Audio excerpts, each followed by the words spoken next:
Hey guys, welcome back to the channel. This is story about what if 8-year-old Naruto awake never seen before Bloodline Part 1. Before I start, please do support for more amazing content and comments for Part 2.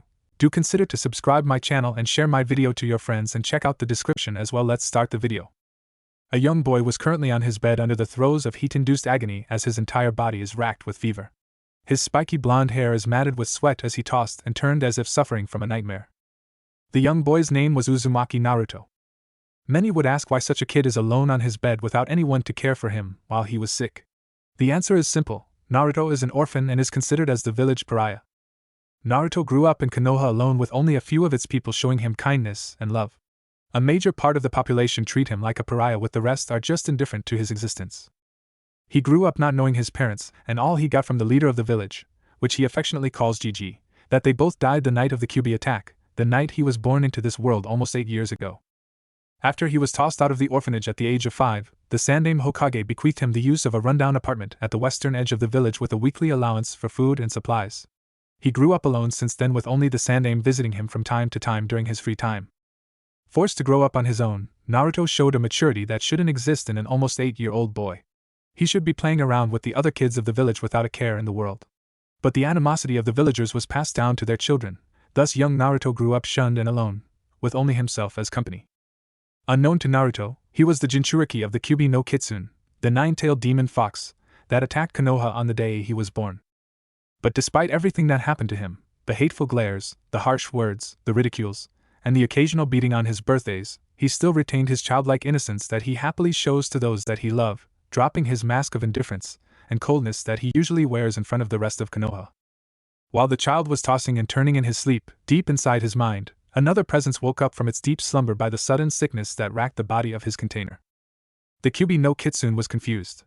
His millennia of experience did not prepare him for the sickness that suddenly gripped his vessel. No matter how much of his chakra he sends to his vessel's system to get rid or overpower the problem, it was continuously rebuffed as if an unknown force shielded his vessel's body from it, and no matter how hard he tried, which was exceptional in his case, nothing bore fruit. Oh, he was trying hard, oh yes he was. The Kyuubi felt fear for the first time in his entire existence, for he knows when his vessel succumbs to death, so would he do to the Shinigami's godforsaken seal that trapped him inside the boy. Despite all the things he did to his vessel's body after the sealing to ensure that he survives whatever ordeal he will face when he grows old enough to be on his own, this blasted fever was slowly killing his vessel, and no amount of regeneration and increased chakra capacity can do anything about it. So while his vessel suffered for hours under a very high fever, Kyuubi was doing his damn best to manipulate his energy towards his container just to get rid of the problem. Hours he worked, but nothing seemed to work. Desperation forced the immortal being to work harder, but all his efforts were futile. In the end, Kyuubi sighed and pulled all his energy back into its body and waited for his death to come. What an idiotic way to die. Me, the Kyuubi no Kitsune, the most powerful bijou, death due to fever. I don't know if I should feel humiliated or disturbed. Kyuubi grumbled. He sighed again and gazed back at the pipes running through the ceiling of the sewer-like cavern that he was imprisoned in, noting absently the brownish energy appearing and disappearing along the pipes. He shrugged it off as nothing. He was about to go into a nap when the same energy pulsed again. He raised an eyebrow at the phenomenon. His curiosity piqued. He focused the limited senses he had on the body of his vessel and noticed that instead of the body deteriorating due to sickness, the unknown energy was slowly improving his host's body. Interesting. It seems that my vessel isn't dying after all, but what is happening to him? He mused as he stretched his senses again to check on his vessel's current condition, and was surprised at what he found. All his years alive in the world did not prepare him on what the energy was doing to his host's biology. Chakra coils were being improved, especially towards the major senses. The unknown energy was saturating his vessel's cells with purposes unknown, guessing that it was actually improving everything it touched or even changing to purpose unknown. Interesting indeed. It seems that my time in this world is not yet at an end. We shall see where this development will lead. Surprise me, my vessel, on the time that we meet. Chuckled Kyuubi as he laid his head down on his paw for a nap, no longer afraid that death would claim him during his rest. Naruto woke up from his feverish sleep without any concept of time. He can feel his weakened body protest as he tiredly swiveled his head to check on the clock beside his bed so he can determine how long he has been asleep. His eyes widened in shock when he saw the date. 2 days. He's been asleep for 2 days. How in the world did that happen? His incredulous state, however, was broken when his stomach grumbled, telling him that he was hungry, very hungry judging from the racket it was making. Despite his weakened condition, he painfully forced his body to get off his bed despite the creaking of locked joints and sleeping muscles. He lumbered over to the bathroom and relieved himself before taking a cold shower. He braced himself for the sudden rush of cold water since the apartment didn't have any heating system installed and would be too expensive for him to do so on his own. To his surprise, the water is surprisingly warm, so he lavished in the feeling and took some time to get rid of the sweat and grime that he accumulated due to his 2-day coma. He got out of the shower, muscles no longer sore and totally relaxed. He padded over to the sink to brush his teeth, but when he saw his reflection in the mirror, his jaw dropped at the sight before him. "What the heck happened to me?" he shouted in surprise, awe, and slight fear at the sight before him. He was surprised that his short and malnourished state was replaced by an athlete, noticeably better for someone his age, as if he was eating healthy and exercising his whole life. He was considered as the runt of the Shinobi Academy, being the shortest of his age group. But now, he was standing at least 5 feet 1 inch, very tall for his age group. He also noticed that his body is no longer displaying skin and bones. Sinewy muscles lined his body and is quite evident every time he flexed and stretched. Replacing his gaunt thin frame was a chiseled body that could easily make an athlete green with envy. He is now sporting a well-chiseled chest, ripped 6-pack abs. His biceps were well-defined even for someone his age. To be honest, he was happy despite the fact he could never figure out what happened to him. He was ripped, and he loved it. Some might find it weird that his body suddenly changed overnight, but for him it was a godsend. He happily, yet tiredly toweled himself dry and went to his closet to get something to wear before heading over to Ichiraku Ramen for a hearty treat. After all, it was his birthday 2 days ago, so treating himself to a hearty meal is normal. He forgone his usual orange jumpsuit, since it no longer fit his new frame. He opted instead for a black shirt and gray baggy pants that the Hokage gifted to him last year, but he didn't wear it since he could never forgive himself for wearing any but orange. Checking himself in the mirror and found everything to his liking, he grabbed his trusty frog wallet, affectionately nicknamed Gamachan, placed it in one of his pants pocket for safekeeping, and left the apartment. Despite how tired he was, Naruto marveled at the improvement of his body. He no longer felt weak and lethargic that he used to feel due to his malnourished state. In fact, he felt that he could run around the village at maximum speed without tiring, though he decided to avoid doing so since his stomach was demanding his attention in earnest. As he walked through the street towards his favorite food stop, he partially ignored the hateful stares directed at him by the villagers. However, he almost tripped when he heard them despite their distance. "Look at him, walking down the street as if he owns the place, the demon brat." Naruto looked around and saw no one near him. He was confused as to where the voice came from. However, his confusion increased even more when his ears were assaulted by various people talking despite the fact that they were too far away for him to hear. Damn the Hokage for enacting that law. If it wasn't for that, then the demon brat should have been killed a long time ago. Shut up. There are ANBUs around. We don't want to get in trouble just because you said something you shouldn't. Naruto swiveled his head to the direction of the noise and saw 2 of the merchants talking in hushed tones. He can clearly hear what they were saying despite the fact that they were far away from him. Deciding to test his theory, he followed the rest of the noise to see who was speaking. "I wonder if I should get an apple for my sister," a girl in front of a fruit stand was saying while checking out the selection of fruits in front of her. "Ten, don't forget to deliver the shurikens to the address that I gave you," said an old man to a girl in front of her with 2 buns on her hair.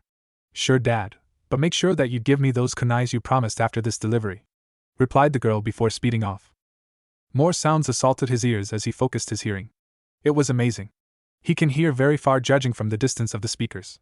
He knew that he didn't have this ability before, and now, after his fever-induced sleep, he seemed to have developed a keen hearing like those in the dog clan. He continued to walk towards Ichiraku while listening to the various sounds around him, but increased his step when he suddenly smelled the delicious aroma of ramen coming from his personal heaven on earth. He noticed that he could also smell better since Ichiraku Ramen was still 3 blocks away. He was intrigued and decided to test everything later, but for now, his ramen awaits. Ichiraku Tuchi and his daughter Ayam was picking their jaws off the floor as they looked at Naruto devouring bowls after bowls of ramen as if it was the end of the world. He was currently at his 15th bowl and no signs of stopping. It was unbelievable. Their favorite customer usually stops at 10 or 15 bowls, but now he exceeded his usual limit and didn't show signs of stopping anytime soon. They were brought out of their shock when Naruto asked for another bowl, which they hurriedly complied to make sure that their number 1 customer stayed with them and not bring business anywhere else. Though Naruto already told them before that nothing can ever beat their heavenly ramen concoctions and have no plans of changing his preference anytime soon. After an hour, Naruto burped unabashedly and laid down his 23rd bowl of ramen down on the table and let out a hearty sigh. His previous tiredness seems to have disappeared after each bowl of ramen, and now he was feeling an overabundance of energy that would be perfect for his personal training later on. He didn't even complain that his Gamachan took quite a hit. He was just too hungry to think about his savings. That was great, Tsuchiyaji-san. Your ramen is the best, exclaimed Naruto after releasing another loud burp which caused both the ramen chef and his daughter to laugh. Of course. What do you expect? I am the best ramen chef in the world, Tsuchi declared with fires burning in his eyes. You got it, old man. When I become Hokage, I will make ramen the national food of Konoha. Believe it, said Naruto with the same fire and determination in his eyes. Ayame just sighed as she watched his father and his surrogate brother declare their undying love towards ramen. She rolled her eyes at them and proceeded to clean up the mess. After a few more minutes of declaring his love for ramen, Naruto bid everyone goodbye and left, but not before Ayame gave him a brief hug and a kiss on the cheek which caused the poor boy to blush red like a tomato, who sped out of the shop to avoid further embarrassment with Ayame's tinkling laugh following him all the way. Damn his newfound hearing. Naruto reached his personal training group deep in the forest that surrounded Konoha. It wasn't as if Naruto wasn't allowed to use the training grounds that littered the village. He just wanted his training to be kept secret to avoid the ire of the Konoha public. Unlike popular beliefs, Naruto wasn't stupid. In fact, he learned early that acting is one of the best ways to avoid being beaten to a pulp or being ridiculed by his academy teachers. So after his first year in the academy, Naruto decided to hide his skills and intelligence under a mask of stupidity and boisterousness to pacify the public's belief. He even delved into the art of pranking just to add to the persona. People no longer hated him for the Kyuubi. Despite him not knowing about his burden, they hated him for his rather embarrassing pranks. He was happy that it worked like a charm. Upon arriving at his favorite training ground, he decided to think about what happened to his body. Aside from the obvious physical improvements, it seems that his senses were improved as well. He already knew about the boost he got on his hearing, smell, and taste, the latter of which further improved his ramen addiction that allowed him to break his previous record, which he also noticed as well since he doesn't usually eat that much compared to what his classmate Chuji usually eats during lunchtime. Deciding it best to test out his body through training, he started out with a few laps around the training ground to check his physical limit. He noticed that his speed has improved, as well as his stamina. When he reached his usual 5-lap limit at top speed without getting winded, he increased his pace and proceeded to just run until he got tired. He moved through the trees like a blur, avoiding upturned roots, occasional rabbits and squirrels, even jumping from one branch to another just for the fun of it, all at top speed, which was 10 times as fast as he used to have. It took him a total of 3 hours before he got tired enough to stop, which was an amazing feat in itself. He dropped down on the grass and stared at the clouds while pondering the sudden improvement on his body. He already tested out his speed and stamina, so the only thing left is his strength. He spent a few more minutes to rest his tired muscles before standing up and moving to one of the bigger trees in the clearing. He relaxed himself with a few deep breaths before going into the standard academy taijutsu stance, and took a deep breath before releasing a powerful fist towards the trunk. The results shocked him. His fist met the trunk and pulverized the first few inches of it. At the strength he released, he didn't even feel any pain on his knuckles, which was another shock to itself since his healing wasn't even that fast to begin with, and he usually suffered some mild ache after releasing a strong punch on a tree or training dummy. He continued to punch the tree in earnest, increasing his strength until he reached his limit. After 30 minutes of punching, the tree he was practicing on finally gave way and fell, releasing a loud crash that echoed throughout the clearing. Naruto was shocked at the power of his punches. He looked at his knuckles comically, then at the tree, then back at his knuckles. He grinned. He need to tell Hokage Gigi about this.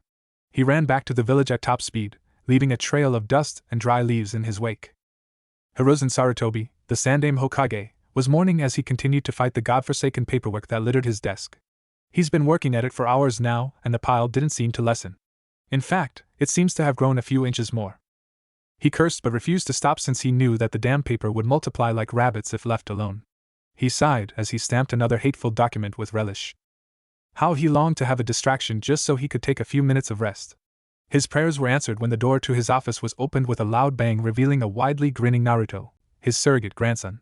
The grinning face brought a smile to his lips despite how tired he was of his work. It was a miracle how someone of Naruto's reputation always brings a smile to his face despite the hardships that the boy went through. He knew that he would either go suicidal or homicidal with all the punishment the boy went through. He frowned, however, when he noticed something different about the blonde. Naruto was taller, more muscular, and the lack of orange on his clothing brought alarm bells ringing inside his head. He chose to ignore it and wait for an explanation that he surmised would be the reason that the blonde visited him. With a smile still plastered on his face, he addressed the boy. "What brings you here, Naruto-kun?" the Hokage asked the smiling blonde. "Gigi. Something amazing happened to me," Naruto exclaimed with excitement. The Hokage quirked an eyebrow at the declaration. "This should be interesting." "Really?" Well, grab a seat and tell me all about it. The Hokage gestured towards an empty seat in front of his desk which the blonde happily took. I had a fever a couple of days ago, and I woke up this morning and found my body changed, blurted blonde. Really now, Naruto-kun? What do you mean changed? Please tell me everything and don't leave anything out, demanded the Hokage in a soft voice, trying to puzzle out the drastic change in his hyperactive surrogate grandson. Naruto scratched the back of his head while gathering his thoughts. Well, I woke up this morning tired from getting a fever a few days back. I went to the bathroom to take a shower, and when I stood in front of the mirror, I saw that I became taller and got these cool muscles now. I feel so strong, I can hear even from far away, smell and taste better. It's all so cool, declared Naruto with childlike exuberance. Now the Hokage was worried. Such changes to the body can only have a few explanations. But in Naruto's case as the Kyuubi vessel, such changes could possibly mean that the beast was making the changes for the boy, which was never a good thing. It is also possible that there are other reasons as well, but this requires a thorough check by a medic nin. He decided to satisfy his curiosity, and proceeded to do just that. Well, Naruto-kun, if you're not busy, maybe we can go to the hospital and have your body checked to make sure that everything is alright. After all, suffering from a fever for days and having your body changed might cause some problems later on. Seeing Naruto nod, he pressed a button on his desk and informed the secretary that he will be taking the rest of the day off due to an important, impromptu appointment before proceeding to grab the boy on the shoulder and shun Tsunade out of the office to the front of the hospital. He let go of the boy and gestured for him to follow. A lot of civilians and shinobis bowed down to the Hokage but gave Naruto a glare which the boy ignored. The blatant disrespect towards the boy made the Hokage frown, but he pushed the incident to the back of his mind since there is something more important to take care of. They reached one of the offices that littered the building and entered without so much as a knock. The doctor, who was filling out a form behind his desk, saw his visitor and immediately stood up and gave the Hokage a bow. Hokage-sama, what do I owe the pleasure of this visit? He also noticed Naruto peeking behind their leader and gave the boy a smile. Why, hello Naruto-kun. Is it time for your monthly checkup again? Hi Kaidoji-san. Hokage-jiji just told me to follow him, so I did, answered Naruto. He really liked this kind doctor since he was the only one in the hospital who was kind to him and took care of him every time he needs to visit the hospital. The Hokage addressed the smiling doctor. Good afternoon, Kaido. Something strange happened to Naruto, and I would like you to give him a thorough checkup to make sure that nothing is amiss. He added the last part with extra emphasis, indicating that this is possibly a Kyuubi matter and doesn't want the boy to know about the beast yet. Kaido quirked an eyebrow at the hidden message behind the Hokage's words and nodded. He asked Naruto to sit on the bed, which the boy complied. So Naruto-kun, tell me everything that happened and don't leave anything out, no matter how small. So the boy did, since he trusted the both of them with his life. After the story, Kaido asked Naruto to take off his shirt and pants, leaving him only in his boxers, and required him to lie down on the bed. He carefully noted the drastic change in his patient's physique and marveled at how improved Naruto's body was. He made a few seals before his hands is covered with green energy before proceeding to hover it over Naruto's body, taking a bit longer and scanning his stomach in the process. He frowned a bit before doing it all over again. After 20 minutes, he asked Naruto to get dressed before sitting down behind his desk while scribbling a few notes on a piece of paper which he later attached to a clipboard. So Kaido, is there anything wrong with our ward here? Asked the Hokage while messing Naruto's hair a bit and giving a smile while the boy pouted for being treated like a kid. Nothing is wrong with Naruto-kun, Hokage-sama. In fact, the boy is healthy, very healthy indeed. Kaido answered while putting the tip of his pen into his mouth, deep in thought. So there is nothing bad regarding the changes? Asked the Hokage, again adding a hidden emphasis to bad to make sure that the right message is carried across. No, in fact, while I was testing Naruto, it seemed that he awakened an unknown Kekkai Genkai that I know nothing of. The doctor informed the village leader with an excited gleam in his eyes. This stunned the Hokage. Naruto has a Kekkai Genkai? He knew both the boy's parents since they were kids and both didn't exhibit any bloodline with the symptoms that Naruto displayed. Well, except the mother, but that is mostly related to the beast. This was all confusing. Explain, the Hokage demanded. He needed more information if he needed to protect the boy, and he knew that the council will be on the boy's throat if they hear about this.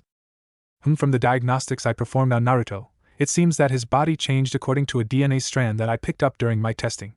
Note that this was not present during last month's checkup. It seemed that the fever was the result of the bloodline going active in his system and used the comatose state to improve the boy's overall physique, explained the doctor. Are these all the changes involved with the bloodline? Asked the Hokage with a frown on his face. Naruto just continued to listen to the conversation even if some of the terms were alien to him. He just stayed quiet as he was taught to do by the good doctor when the grown-ups are talking. No. It changed everything in his biology. It seems that his bloodline also improved his senses, making him superior to the Inuzuka clan in regards to their dog-like abilities. Also, the bloodline also gave him a significant boost in muscle mass and bone density, so that explains that strength and speed. Another interesting fact to note is his already impressive regeneration. We all know for a fact that he can heal wounds quickly, almost like a bloodline. However, the sudden change also increased his regenerative prowess as well, so any wounds he receives will heal in a matter of seconds now, not to mention that his antibodies are working overtime to counteract any forms of poison or diseases that make its way into his system. The doctor paused for a bit, gathering his thoughts before continuing. The hyperactivity of this antibodies is what's causing the temperature, even if the reading itself would mean that the boy should be dead right now. In conclusion, by all intent and purposes, the boy is unkillable except for the most mortal wounds or decapitation. I am also excited to note that his new DNA sequence made him similar to that of a wolf-human hybrid, if that is all possible. Oh, one downside is his metabolism. All these changes require an increased amount of food intake, so that explains why he almost cleaned out Ichiraku earlier, explained the doctor, excitement increasing as he proceeded to mention the abilities the boy seems to possess. The Hokage choked at the information. This made Naruto one of the most powerful human in Konoha. If he was properly trained, then he would be a great addition to the shinobi force in the future. Heck, these abilities would even make him the most powerful Hokage if he achieved his dreams of becoming one. He also looked like he swallowed a lemon when the doctor mentioned the last part. A wolf? Are you sure it's a wolf? It isn't? The Hokage trailed off, knowing that the doctor understood his reference to the Kyuubi inside the boy. No. Definitely a wolf. I should know. I studied different animals before, since my thesis involves advancing medical technique using animals as a basis. It is definitely that of a wolf. The doctor confirmed the discovery with determination, as if daring the Hokage to disagree with him. Naruto listened to the two adults with a keen ear. He didn't recognize the heavy words they used, but he wasn't stupid. He got the gist of their conversation. He has a cool bloodline. Also, the amount of food he ate earlier at Ichiraku was indeed a result of his changes. He almost choked at how battered and empty his Gamachan would be starting from today. He needs to either earn money for food or he will be learning to hunt. The latter made him sweat, since he didn't even know how to hunt in the first place. However, he wanted to ask about the wolf part as well, so he voiced out his concern. Kaito Gigi. You said I'm a wolf? Asked an overexcited boy, his mind already conjuring up images of him with wolf ears, tails, claws, and fangs. Kaito smiled at the boy's innocent nature. No, Naruto-kun. You're not a wolf, but from what I discovered, your body is similar to that of a wolf. Your sense of hearing, smell, and taste, as well as your strength, speed, and reflex is uncannily similar to that of a wild wolf. The Hokage interrupted the two. So what does this all mean? It means that Naruto-kun here is the sole holder of an unknown body-based bloodline that resembled that of a wolf. But it seems that there is more to this bloodline, so I require additional tests. Are you both in a hurry? Asked the doctor calmly, but the excitement lacing his voice betrayed the innocence of the question, as if daring them to deny him this discovery under the promise of pain. This made the Hokage gulp and hurriedly decided to answer the fanatical doctor. No, we are free for today, so you can proceed with your tests. I want to make sure that Naruto-kun here is without any problems, answered the Hokage with a smile. Indeed, it was a powerful bloodline, but he doesn't want his surrogate grandson to suffer in the future because he was playing Hokage in this role instead of a grandfather. Kaito nodded and gestured for Naruto to stand up. Now Naruto. We have already determined that you have an unknown body-based bloodline. Do you have any questions so far? Seeing the boy shrugged in negative. Good. Now I want you to channel your chakra, as much as you can without straining yourself. You already know how to channel your chakra, right? Sure, Kaidoji-san. Iruka-sensei already taught us that in the academy a few months back, answered Naruto. Perfect. Then please proceed, instructed a pleased Kaido, since he didn't need to teach the boy anything just to satisfy his medical curiosity. Naruto nodded and did a ram seal and released his hold on his chakra. The result staggered both the Hokage and the doctor. Upon previous checkup, they already knew that Naruto already have Jounin-level chakra reserves, but now, he is easily up there with the Kages. They were both flabbergasted at what they were seeing. The chakra Naruto was releasing was so powerful that it created a light blue aura around him. Kaido immediately gestured for Naruto to stop to avoid damaging the building with the amount of wild chakra the blonde was releasing. Amazing! Last month's checkup easily put him in Jounin chakra levels. But now, he is easily on Hokage levels and he is still developing. This is astounding. It seems whatever changed his physical makeup also boosted his chakra reserves as well. Simply amazing! Exclaimed an excited doctor as he jotted down the results on his clipboard. Naruto frowned after pulling the chakra back to his body. He decided to voice out his concerns. A Hokage-ji, Kaido-ji-san, something happened while I was channeling my chakra. Really, Naruto-kun? I didn't see anything wrong, said Kaido as he continued to scribble on his clipboard, not bothering to look at Naruto. When you asked me to channel my chakra, I see you all a lot better. The colors were brighter, and I can see all of you clearly, even that small mark on your right eyebrow. My vision is back to normal though, said Naruto apprehensively, thinking that he might have something wrong with his recent change. Kaido's eyebrows rose quickly at the information. To see the pinprick mark hidden behind his eyebrows was astounding. He got it while he was still a field medic when he was pecked by one of the birds he was studying, and no one knew about it, except now. Well, it seems that your bloodline is definitely body-based and a Dijitsu as well. It seems that an application of chakra to your eyes also improves your vision as well. Curious, very curious, muttered Kaido while taking a few notes in Naruto's medical file. What's a Dijitsu? Asked a curious Naruto. He didn't know the term, but he knew instinctively that it was of significance. The Hokage chose to answer this query from the blonde boy. A Dijitsu, Naruto-kun, is an eye-based technique that displays specific characteristics and results. Are you with me so far? Naruto nodded, so he continued. Most Dijitsus requires chakra to activate, and yours seems to be one of them, and it seems to be part of your bloodline. To give you an example, the Hyuga clan has a Dijitsu called the Byakugan. This allows them to have a 360-degree vision, allowing them to see almost everywhere at once, even through walls.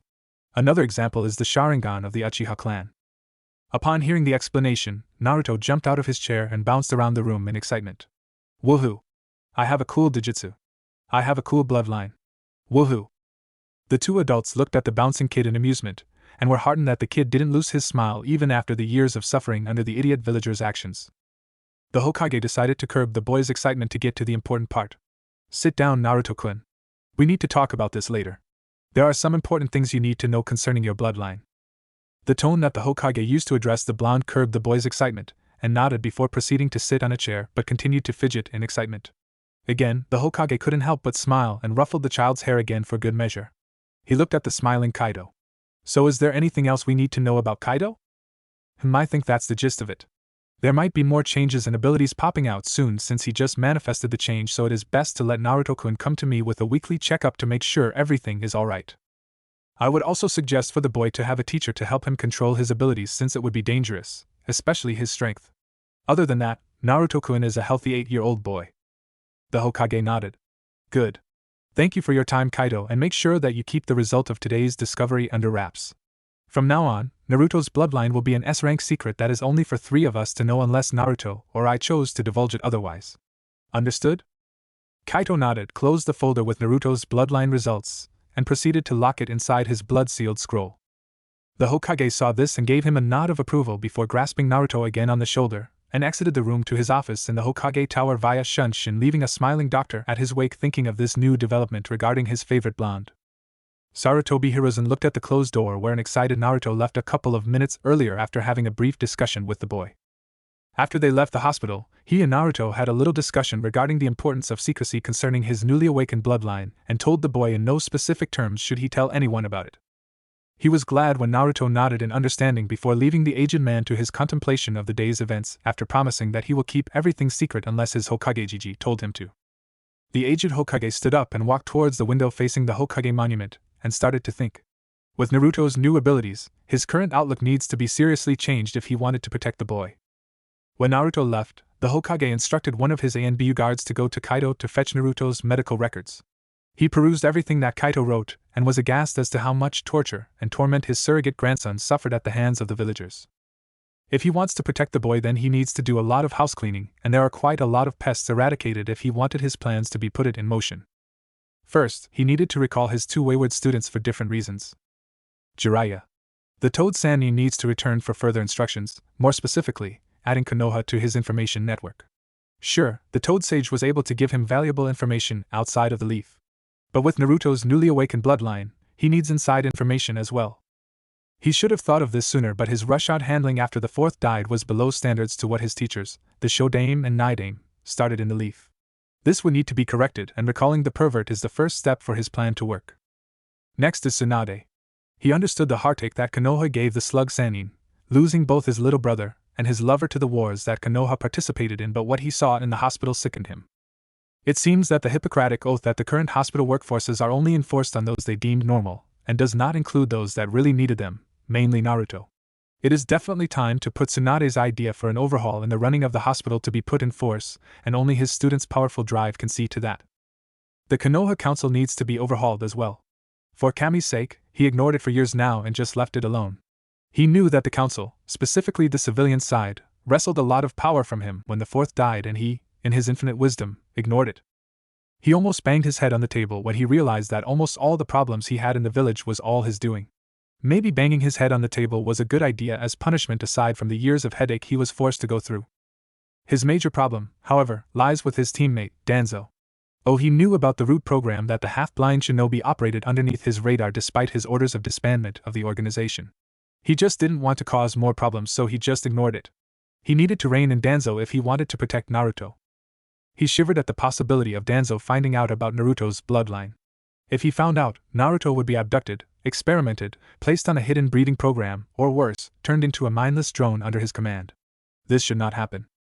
The Sannin Hokage worked into the night, penning letters and starting the plans to wrest the control of the village back in his iron grip and protect his surrogate grandson. This should have been done years ago. He will make sure this is done now or die trying.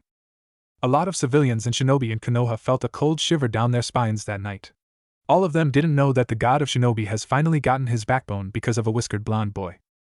Nursing his half-empty sake bottle, Tsunade, the slug Sannin, legendary healer of the leaf, newly minted legendary sucker due to her ability to lose any bets, was suddenly knocked out of her reverie when a sudden poof of smoke materialized beside her, revealing a messenger monkey. Tsunade-sama. I bear a missive from Hiruzen-sama of great importance. The messenger monkey informed her in a monotone voice. Tsunade stared at the messenger in shock. If her teacher sent a message via summons, then this is definitely important. She never received a message via summons after 8 years of being away from the village, and receiving one now brought a cold shiver down her spine. Not trusting her voice, she nodded to the monkey, who passed on a scroll to her before disappearing back into the summon realm. Deciding to read this in the confines of her hotel room, she immediately left after paying the bartender for her drinks. When she got to the hotel room, she saw that her assistant, Shizen, was in the bathroom taking a shower, so she immediately gathered her chakra and went through the seals for a privacy jutsu to make sure that she was uninterrupted with the message. Fishing the scroll out of her trench coat pocket, she saw that it was protected by a blood and chakra seal. This was serious indeed. She broke the seal easily since it was keyed to her signature, then proceeded to read what her sensei wanted. Tsunade. My student, hope this letter finds you well. It has been too long since we have last seen or contacted each other, but certain events have come to light that I require you immediately in my presence here in Konoha. I would have loved to just exchange banter with you here in a letter considering what the leaf took from you, but this is important, and I will not take a no for an answer. I have come to realize that the leaf is no longer what it should be when your grandfather created it a long time ago. I have myself to blame, and it is time to make sure that everything is corrected to avoid further sufferings in the future. Your skills and prowess is needed, my dear student, and it is time for a senju to return to the village and take a hand in this matter, for only with your power can I put these changes to fruition. The same missive have also been sent to Jiraiya for a different purpose, but both of you are necessary for everything that I have planned for the leaf. You are to rendezvous with him at Otafukugai in 2 days' time, and both of you immediately head back to the leaf ASAP. Your teacher and Hokage. Sarutobi Hiruzen. Sannin Hokage. Tsunade was flabbergasted as she finished the letter, and could never deny that this is no ordinary missive. Never have her teacher been this serious before, and the tone at which he drafted the letter was more than serious. This was epic. With a glint in her eyes, she burned the letter with a katon jutsu and made ready to leave in the shortest possible time. Shizen! Get your butt out of that bathroom right now! Hollered Tsunade while sealing their things inside a scroll for easy transport. Shizen got out of the shower in record-breaking time, and saw that her mentor was packing things into a scroll at unbelievable speed. What's the problem, Tsunade-sama? Tsunade rounded on Shizen, who was driven back by the intensity in her mentor's eyes. We are leaving for the leaf. We are meeting Jiraiya in Otafukugai in 2 days' time, so get your butt in gear and let's get moving. The slug Sannin said in a voice that brooked no nonsense or arguments. Shizen immediately started to work, not wanting the wrath of her teacher rain down on her just because she wanted to slow down and take her time. She knew that Tsunade vowed never to return to the village, but seeing her wanting to go back ASAP means that something is afoot. Jiraiya was currently giggling as he peeped on the women's section of the hot springs in Otafukugai. The impromptu make-out session inside the bath brought a nosebleed out of the pervert as he hurriedly scribbled on his notepad for his newest Ica Paradise book. This is big, very very big, judging from the inspiration he is getting from the impromptu show on the other side of the fence. He was brought out of his perverted giggling when a poof of smoke appeared beside him, revealing a messenger monkey from the Hokage. Realizing that the Sannin have never used his summons for correspondence immediately alerted the pervert that this is serious. Jiraiya-sama. I have a message here for you from Sarutobi-sama. I already delivered the same message to Tsunade-sama before I came to you, said the monkey as he handed the scroll to the toad Sannin and promptly returned to the summon realm when the white-haired man took it. Recognizing the security seal on the scroll, he pricked his thumb with his teeth to break the skin and applied blood on the seal and channeled a little bit of his chakra to it. The seal disappeared in a poof of smoke, allowing him to open the scroll. He read, Jiraiya. I require your presence here in Konoha in the shortest possible time. You are to drop your research ASAP and meet with Tsunade and Otafukigai in 2 days' time. Changes are to be made in the leaf and I require both of your presence in the soonest possible time. I know that you are currently peeping, so drop it, and head over to the rendezvous point to meet with Tsunade. I don't care if the next issue of Ica Paradise is delayed. Get your butt here pronto. Your Hokage. Sarutobi Hiruzen. Sannin Hokage. Jiraiya's eyebrows rose to his hairline as he read the missive. Never have his mentor told him to drop his research, considering that he is one of his biggest fan. This is serious if his mentor demanded him to stop everything in favor of coming to the leaf instead of the next installment of his smut. He immediately burned the scroll and exited the hot springs. Gathering chakra and a minuscule amount of natural energy for extra speed, he ran towards Otafukigai in a speed that would make Madogai look like a toddler. He has a slug princess to meet, and this has nothing to do with her jiggling assets. A loud boom and a small earthquake alerted the gatekeepers of Konoha into action. They were expecting an attack, but what they saw almost made them piss their pants. 2 of the legendary Sannins are back riding on top of the famed Gamabunta, the toad boss. Both jumped off from the head of the summons before it poofed away back into the summon realm. They both impacted the ground in front of the startled guards and left a small crater under their feet. Shizen went unnoticed considering the important people she was with, which suited her just fine. Tsunade-sama, Jiraiya-sama. Welcome back to Konoha. One of the Chunin guards stammered his greeting. It's good to be back. Now if you'll excuse us, we are to see the Hokage immediately, grunted Tsunade in annoyance. And with that, both the toad and slug Sannin left an awed and stammering guard towards the Hokage tower without a by your leave. Jiraiya and Tsunade entered the Hokage's office and saw their teacher amidst a pile of paperwork with a frown on his face. Hiruzen saw both his students enter the room and decided to go immediately into business. Close the door and place your strongest privacy seals, Jiraiya, he demanded in a serious, businesslike tone. Startled by the seriousness of his mentor's command, he immediately pulled out his patented privacy seal from his pocket and slapped it on the walls, then going through hand seals to activate it. When he released his chakra, the room immediately glowed a bright blue before dying down, signifying that the privacy barrier is up and running. Good, now both of you sit down. There are a lot of things that needs to be done, and we don't have enough time to do it, said Sarutobi while beckoning them to sit in front of him. He immediately took out 4 folders from his drawer and passed 2 of them towards his students, 1 each. Read it. I'll give you the other set when you're done. Jiraiya and Tsunade nodded and opened the folder. Both of them paled at what they were reading. Seeing his students' reaction, he immediately passed them the other set, beckoning them to read it as well. This time, the reaction was of awe, disbelief, and most importantly, shock. So, tell me, were you able to understand the importance of what you are reading? Asked the Sannin. Both nodded, but it was Jiraiya who voiced out his thoughts first. How did this happen? The toad Sannin demanded. Which one? The beatings or the bloodline? Asked the Hokage with a grim look on his face. The beatings. What have you been doing, sensei? We both promised Minato that we would look after the kid. He traded his life for the village and only for them to stab him in the back using his son as a punching bag and a torture doll, shouted Jiraiya in a voice filled with rage. Crack. Both Jiraiya and the Hokage looked at the third occupant of the room, prompted by the sudden sound of wood cracking under pressure. They weren't disappointed. Tsunade was holding on one of the arms of her chair with enough force that it cracked the wood into pulp. Her face betrayed her rage, her eyes on fire and gritting her teeth in fury. Both male in the room saw this before, and the result was not pretty. Still gritting her teeth and holding on to the broken arms of her chair as if it was a lifeline to her sanity. You better have an explanation for this, sensei, or else. The last came out as a growl. She couldn't believe the experience Kushina's son went through at the hand of the village that her grandfather created, the village that Minato died to save. This was unforgivable. Instead of answering, Sarutobi leveled both his students with a glare that instantly destroyed their rage easily. The one in front of them wasn't the mild-mannered shinobi of the leaf that taught them to become the best years ago. No. This was the god of shinobi that was said to be the most powerful shinobi in all the elemental countries. You dare put all the blame on me? Raged Sarutobi. Don't you dare blame this on me. We are all to blame for this. He rounded Jiraiya. You are Minato-sensei, You were there when both he and Kushina were wed. You were there when they announced to us that they were expecting a child. Where were you to look after him?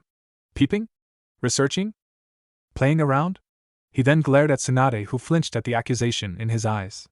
And you? Don't blame me since you left the village and vowed never to return. You who is a medic should know what is needed for a child of your friends.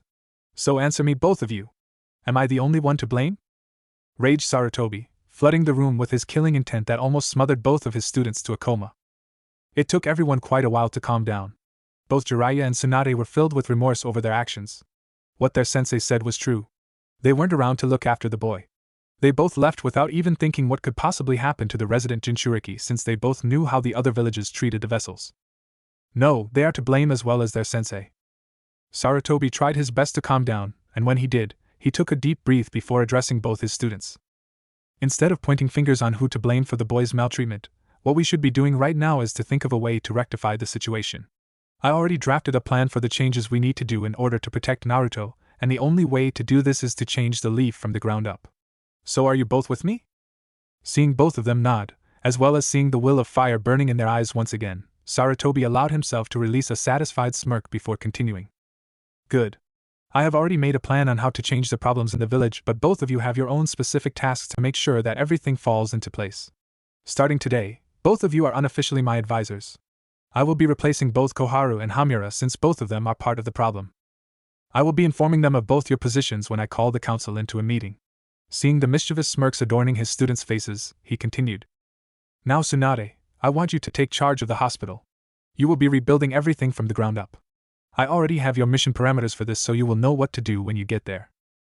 I also give you full permission to enact your own plan for a medic in each squad and give you liberty to choose your students among the aspiring genins in the academy.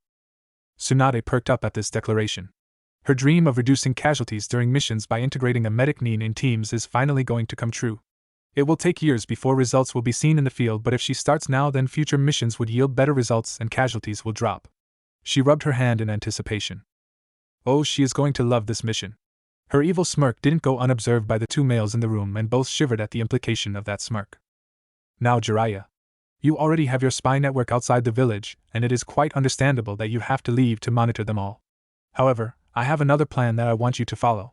You will set up your network to make sure that all information will be passed to your position here in the village without requiring you to leave. The reason? Simple, you will be creating a thorough spy network here in the Leaf, and I want you to ferret out every single secrets and anomalies here in the village. I want them all here on my desk so we can start persecuting those that needs to be dealt with. Understood? Jiraiya understood the magnitude of the mission. Sure, he would need to cut down on his research time if he needs to set up a spy network here in the Leaf, and the lack of research material that only exists outside the village is beyond his reach at the moment. However, he will sacrifice all this for the sake of Naruto. He has years of paying for the neglect he suffered in the hands of the villagers, and he is so going to start paying for it now with this mission. It's better to be late than never. The aged Hokage saw the compliance in both Jiraiya and Tsunade, so he passed them another set of folders with his plans regarding the mission he assigned to them, with free rein to add anything he might have missed. Both accepted the folders with glee written on their faces. Next on the agenda is the entire village itself, mainly the council and Danzo. Here is a draft of my plans, please read it and tell me what you think.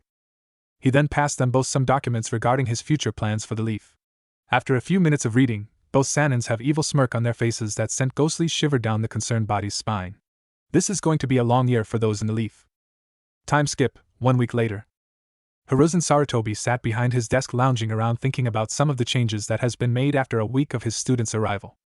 Tsunade and Shizen took a day to relax and plan for their pest control project in the Konoha hospital before really rocking the foundation down.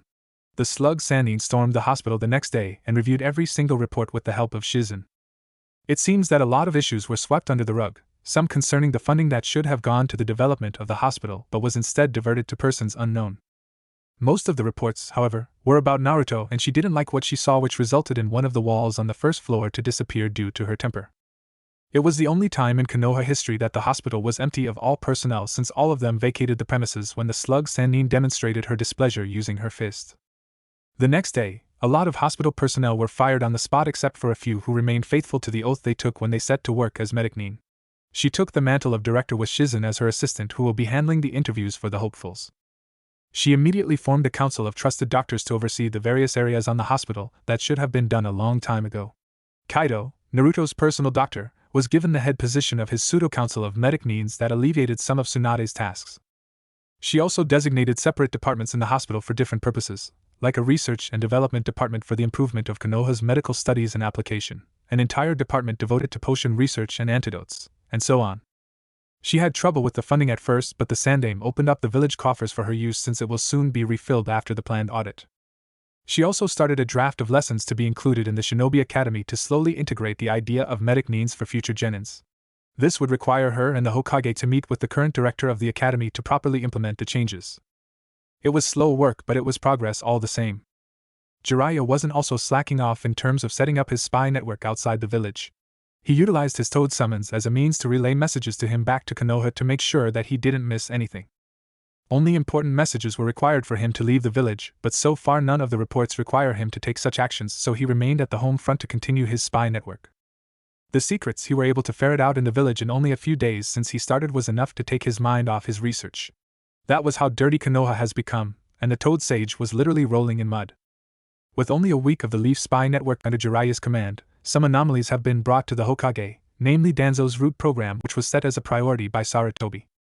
With an ingenious application of Toad Recon summons in different parts of Konoha, he discovered hidden locations of various root headquarters, their position in the village, various missions outside the village, and Danzo's connection with the civilian council. All of these reports were currently on Sarutobi's desk, which he just finished reading and waiting for Danzo to answer his summons. Danzo was currently walking along the halls of the Hokage Tower towards the Hokage's office where he was summoned. It was early in the morning that one of the Hokage's personal ANBU dropped by in his home and promptly announced that his presence was required ASAP. A cold shiver ran down his spine and a tightening in his gut told him that this meeting would not be pleasant for him. When he reached the door, he immediately straightened and was about to open the door without bothering to knock as a slight to the person on the other side of the door when the Hokage's voice almost made him trip. "Glad of you to answer my summons, Danzo. Please come in." The voice of Sarutobi came from the other side of the door. Danzo sniffed and proceeded to open the door and was about to berate his ex-teammate but stopped when he saw the Hokage's face. The tightening in his gut that he experienced earlier came back in full force upon seeing the expression on Sarutobi. It was the face that he only saw during wartime. It was the face of the professor, the god of shinobi, the Sannin Hokage of the strongest hidden village in the elemental nations. Sarutobi smirked when he saw the apprehension in Danzo's eyes. "Good. Time for the next phase of the plan. Please sit down, Danzo. We have much to discuss." The aged Hokage almost crooned, which made the old war hawk sweat a bit. Danzo sat down in front of the Hokage and mustered every bit of courage he had in his system and glared at the other person. "What do you want, Sarutobi? Why have you summoned me this early in the morning? This is..." He was interrupted when the sudden flood of killing intent filled the room coming from the Hokage. The cold fury in the aged leader's eyes spoke volumes, and will mean a lot of pain later if he didn't shut up right this minute. He gulped. "I think we need to make some facts clear, Danzo-san, since it seems that you need re-educating in terms of village protocol. Let me ask you a question and I want you to answer me? Understood? Good. Now, first question, who is the Hokage of this village?" The aged Hokage asked in a deceptively calm voice, penetrating eyes never leaving his prey. Danzo, fortunately, held back a biting retort before answering. "You." "Good. Then how come you are questioning my orders about summoning you? You live in this village. You have a position in this village. You are a shinobi of this village. So that means that you are under me, Danzo. Now please tell me, are you supposed to question me when I summon you to my office?" asked the Hokage in a deathly calm voice.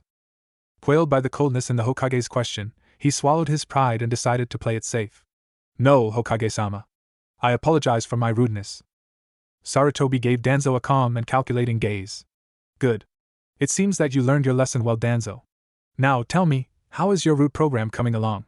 he asked in a calm and conversational voice to make sure that his opponent is caught off guard. "You already know that the root program was disbanded, Hokage-sama. So why are you asking me this pointless question?" grated Danzo, who was already sweating on the inside and thinking of ways to get out of the situation. Sarutobi didn't give him that option to escape. "Oh really? Then these documents I have before me are false?" asked the aged Hokage as he waved at the folder in front of him. He opened the folder and proceeded to read what's in it. "Let me see. According to this document, we have a total of 25,000 residents in Konoha, both civilian and shinobi. Is that correct, Danzo?" "Yes, Hokage-sama. That information can easily be accessed through the Konoha archive and in the shinobi library," Danzo answered promptly, not realizing the trap in such a harmless question of numbers. "Good. Very good, Danzo. I know that they are open to the public, but there is more. Let me see, yes, it says here that there are a total of 15,000 civilians in the Leaf plus a total of 7,000 registered shinobis, both retired, in reserve, and in active duty. Now tell me, Danzo, where is the 3,000 that was unaccounted for? Danzo was sweating at this point, since the remaining numbers coincided with the number of shinobis he currently have in his underground route program. He was about to defend himself when the Hokage beat him to it. You know what I think, Danzo-san. I think that these remaining unaccounted numbers are under your program. Deciding to go with the innocent card, Danzo rebuffed the Hokage's claims. I don't know what you mean, Hokage-sama. I have no idea why there are 3,000 unaccounted numbers in Konoha. Sarutobi smirked. Oh, he got him now. Time to add the icing to the cake. He pulled out a piece of paper from the folder and read on for the benefit of his sweating opponent. Is that so, Danzo? So does this mean that the people training under Sector 2, 10, 13, 14, and 42 aren't part of your route program? You mean that there is another organization in the Leaf that I didn't know about that has a seal on their tongue and with the kanji of route on their masks? Are you sure, Danzo? Danzo was sweating now. How in the world did Sarutobi know about his hidden training grounds and bases? This is impossible. They were all well hidden. Paper trail was non-existent and all information regarding his activities was underground. The seal on his root shinobis was foolproof and he was sure that none of them tattled on him. How? He was about to say something, but Sarutobi just raised his hand indicating for him to keep silent and leveled him a glare that could easily freeze a bijou in its tracks. Listen to me, Danzo. I know all about your root program and how you disregarded my order of disbanding them. I should have you killed for treason and let all your root shinobis tortured for information after the seal is removed from their tongues. He paused to add to Danzo's unease. Oh, which reminds me, I already have the counter seal to it, so they will surely squeal everything when Ibiki and Anko plays with them. Danzo slumped in his chair. Everything is now out in the open and nothing he could say will protect him from his death. He gave the smirking Sarutobi a tired look. What do you want, Sarutobi? Inwardly, the Hokage pumped his mental hands in triumph and proceeded to the next phase of the plan. Don't worry, Danzo. You won't be executed for treason. Oh no. I still have use for you, old friend. He said in a sickly sweet voice that promised a lot of pain if he refused. Seeing no disagreement from Danzo, Sarutobi continued. I want you to officially reactivate the root program. Danzo's face perked up when he heard this but slumped down again when he heard the next part. Under my command. Starting today, I will take control of your root with you as its director. It will be a shadow branch of Konoha military that will operate under guise. You will submit to me every single document, secrets, and plots you have under your program, which I will peruse at a later time. Let me remind you, Danzo, that I know all of your moves and one wrong move means a day of torture at the hands of my trusted interrogators. Understood? Seeing Danzo nod. What else could he do but agree? Good. You may leave. I expect everything here on my desk in 2 days. It should be enough time for you to relay the new order of things to my new subordinates. Do this or else. He added the last part with a burst of pure killer intent that made Danzo sweat. With that, he dismissed the defeated Danzo while proceeding with the next phase of his plan. Taking a breather from her thorough rehabilitation of the hospital, Tsunade took a small gulp of the fiery drink while reading through the medical files of one Uzumaki Naruto just to make sure that she got all the facts right. The initial test done by Kaido regarding the child's potential was good, but not good enough by her standards. Sure. He got the basics done in terms of physical and mental tests, but the finer points were left alone either because he didn't know how to proceed with such discovery, or he was afraid that taking a deeper plunge into the child's body would result in a negative reaction. Tsunade scoffed as the thoughts appeared on her mind. Kaido might be afraid to dig deeper, but not her. No, she was the legendary medic of Konoha and she knew quite a lot of methods to loosening the secrets in one's body that other doctors in the elemental nations could only dream of. She was brought out of her musings by a knock on her door. Come in. The door opened to reveal one Dr. Kaido, Naruto's personal medic nin as assigned by the Hokage. Not the best of the best, but due to the mindset of the previous workforce, he was the only one her teacher could get to take care of the boy. Tsunade-sama. You have summoned me? Said Kaido with a bow of respect. Yes, Kaido-san. Please sit. We have much to discuss. I hope that your new position in the hospital wasn't too troublesome for you. Inquired Tsunade as she beckoned for the good doctor to take a seat in front of her desk. Kaido brightened immediately upon hearing his new position. No, Tsunade-sama. The position was a godsend. Being able to take a hand in the changes necessary for the hospital is a dream come true for me. So no. I love my new position and love the changes you plan for the future of Konoha Medical. Tsunade nodded. Her respect for the man rose up a peg or two for that comment. However, now is not the time for platitudes and useless compliments. It's time to discuss the recent discovery in medical history. Good. Now I summoned you here regarding one of your patients. One Uzumaki Naruto. I dare say, seeing the results firsthand were quite an experience. Tsunade queried. Of course, Tsunade-sama. That boy is a gold mine of medical information. The way his body was improved and enhanced on a genetic level would greatly affect the world's medical history if such study is undergone. But doing so right now at this pace would endanger the boy. Besides, it is still too early to enact such a study since the boy's bloodline is clearly in the developing stages. Explained Kaido with excitement. You're correct. The brat is displaying a medical miracle if truth be told, but that is not the reason why I called you here. She placed a paper in front of the good doctor, one of the detailed notes that he compiled after the checkup. You theorized that Naruto is evolving to that of a wolf as stated in the DNA readouts you managed to extract from your diagnostics. I want to hear your theory since I haven't had time to check the boy myself. Kaido released a disappointed grunt and paused for a bit, gathering his thoughts. It is not as if the boy will be changing into a wolf, Tsunade-sama. But my theory is more pronounced when it comes to the boy's changes. From the looks of it, the DNA strand that I got yielded 2 results instead of the usual one. Tsunade looked at the doctor as if he just sprouted another head. 2 strands? Don't be ridiculous, Kaido. It is impossible for a single human to have 2 strands of DNA. Kaido shook his head. If you read my notes, Tsunade-sama, there are 2 strands of DNA on Naruto's biology. However, these 2 are separate, and it seems to be connected by some form of thread.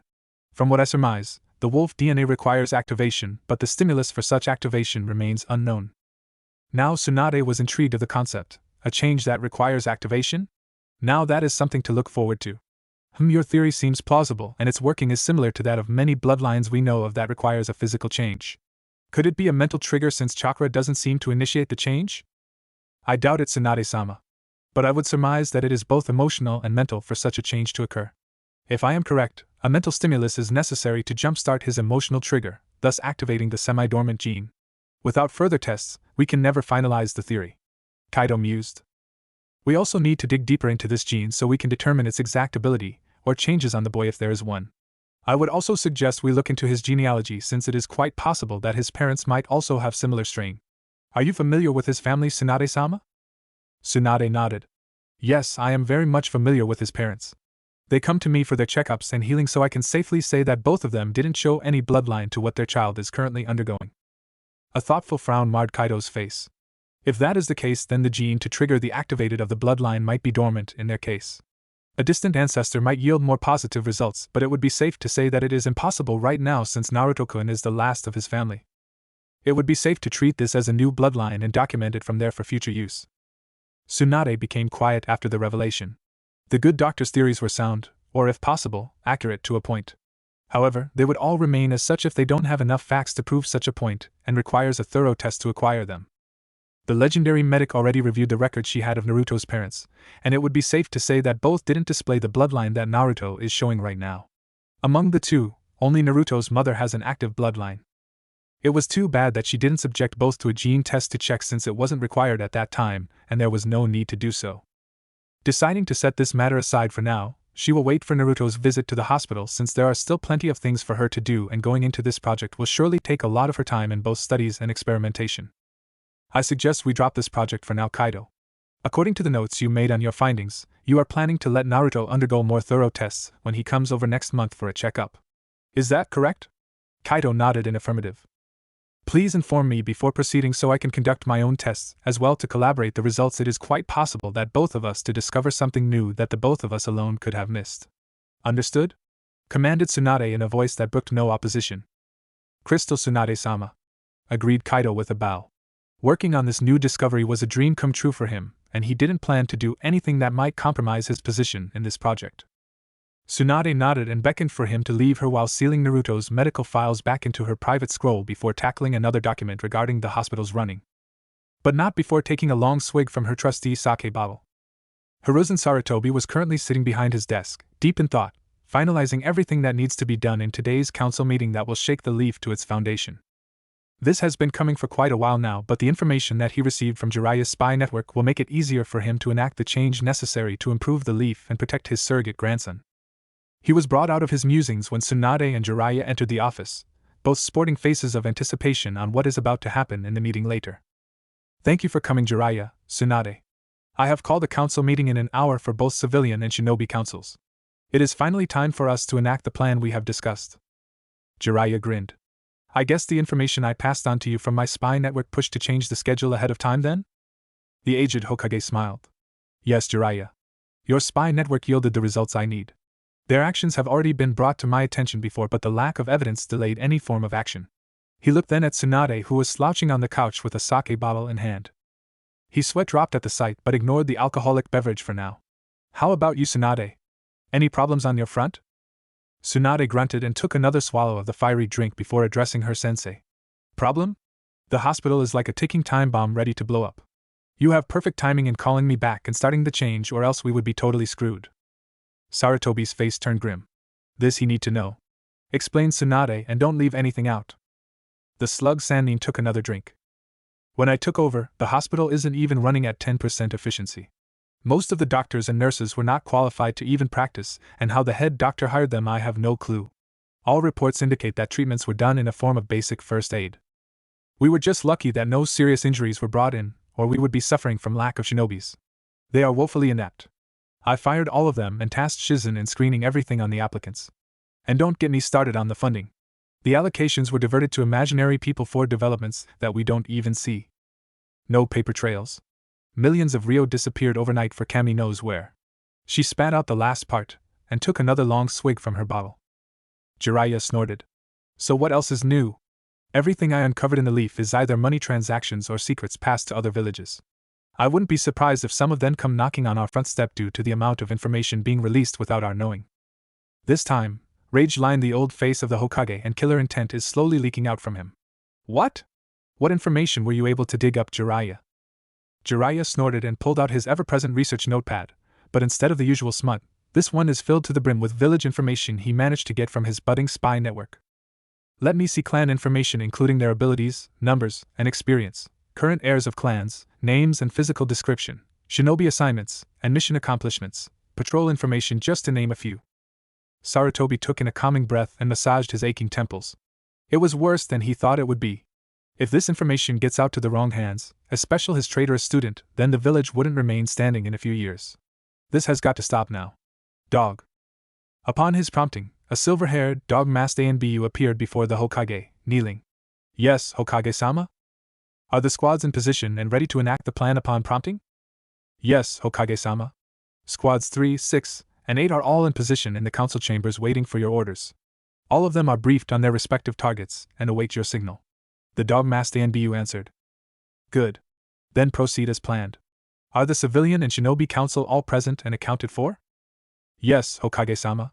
All of them have just arrived and are waiting for you to start the meeting. The Hokage nodded. You are dismissed. With that, the ANBU stood from his position and melted back into the shadows without so much as a sound. Sarutobi Hiruzen stood up from his desk and beckoned for his students to follow, putting on their game faces to avoid betraying their intentions. Heads will roll today, and it wasn't theirs. The Konoha Council was divided into two factions, the Shinobi Council and the Civilian Council, both working in tandem for the betterment of the village. The Shinobi Council is made up of the Konoha clan heads, as well as the two advisors of the Hokage, Koharu and Hamura, ex-teammates of the Sandaime Hokage. The main clans include the Hyuga, Aburame, Akimichi, Nara, Uchiha, Yamanaka, and Inuzuka. Minor clan heads were also present, but their numbers did not merit them any major position. The Uchiha representative was Danzo Shimura, since Uchiha Sasuke is still underage and the eldest, Uchiha Itachi, is a missing nin with a bounty on his head. The Civilian Council is made up of the wealthy merchants in Konoha, who mostly resided in the merchant district of the village. These individuals are considered as the wealthiest in their respective position, thus their position in the chamber. The Hokage, as well as the Toad and Slug Sannin, entered the chamber that resulted in the sudden silence of the gossiping crowd. All of them were called into this chamber an hour ago, and they have no idea what the aged leader wants to discuss. Sarutobi took his seat in front of the council, flanked by Tsunade and Jiraiya, acting as bodyguards, faces grim, which practically intimidated everyone in the room. Questions erupted from the Civilian Council, demanding why they were called so suddenly without prior notice. The Hokage let them stew it out a bit for a few seconds before flooding the room with a powerful killer intent that silenced everyone immediately. The Civilian Council, who had no shinobi training, was running short of breath from the intense aura that covered the council chamber, while the Shinobi Council just gripped the tables and sweated a little. Thank you for keeping the peace inside these hallowed halls. The Hokage snarled, sarcasm dripping from his words. Now if all of you are done gossiping like fishmongers' wives, let's get down to business. One of the civilians, a fat man with a pompous air, decided to call the attention of the meeting. What is the reason you called us here, Hokage-sama? Sarutobi spared the man a glance. Let me see Himura-san. Who are you to tell me why I have summoned you? The councilman bristled. We are the civilian council. It is only right. He was cut off from further dribbles when a sword was pressed on his throat from an ANBU who materialized upon his disrespect of the Hokage. Himura-san. I am the Hokage. This is MY Village. You are just a councilman, so who are you to tell me what to do in MY Village? Are you going to shut up, or should I let my ANBU slice your throat to make sure you stay quiet throughout the proceedings? The aged Hokage explained in a condescending tone. The sweating and petrified councilman simply nodded, and he immediately slumped back on his seat when the sword was removed. The ANBU simply melted back into the shadows awaiting orders. Good. Now that Himura-san here decided to close his mouth, we can proceed. The first order of business is the abolishment of the civilian council, since they are not needed in this village and is a complete waste of time. Chaos erupted from the civilian council while the shinobi council just leaned back on their respective chairs waiting for shit to hit the fan, so to speak. Silence! The Hokage bellowed in a chakra-amplified voice, shaking the room with its volume, as well as adding a dash of killer intent to drive his point home. The effect was immediate. The silence that followed was deafening. One councilwoman dared to break the silence, and spoke in a sweet tone that failed to hide her anger. Hokage-sama. The civilian council has always been a part of Konoha and will always be so. Is that so, councilwoman?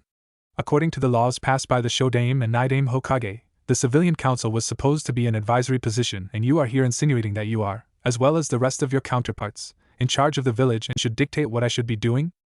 I think not, councilwoman, so please sit down and shut up, or you will be taking a quick trip to Ibiki and Anko to loosen your tongue, declared the Hokage in a calm, collected, cold tone that sent shivers down everyone's spine. Seeing that everyone was cowed by his interpretation of the law, he continued. Now all of you should probably be thinking why I abolished the civilian council, correct? Seeing a majority of the people nod, he continued. The reason is simple. I have implicating evidence that a majority of the civilian council have been doing something behind my back that merits to treason and its subsequent punishment. So ANBUs materialized behind their respective quarries. Take them to Anko and Ibiki and inform my two chief interrogators to take care of them without any restrictions. Yes, Hokage-sama. The ANBU accepted the command as one and Tsunade out of the council room with their respective captives. Now that the garbage is out of the way, the remaining civilian council shall leave this chamber. What we are about to discuss is not a part of your jurisdiction. All of you will be summoned at a later date to finalize whatever decisions I have with the civilian advisors. Dismissed. The remaining ANBU ushered the remaining civilians out of the room before Jiraiya activated his privacy jutsu to make sure that eavesdroppers are not included in the discussion. Tsum, the Inuzuka clan head, stood up from his chair and clapped her hands in approval.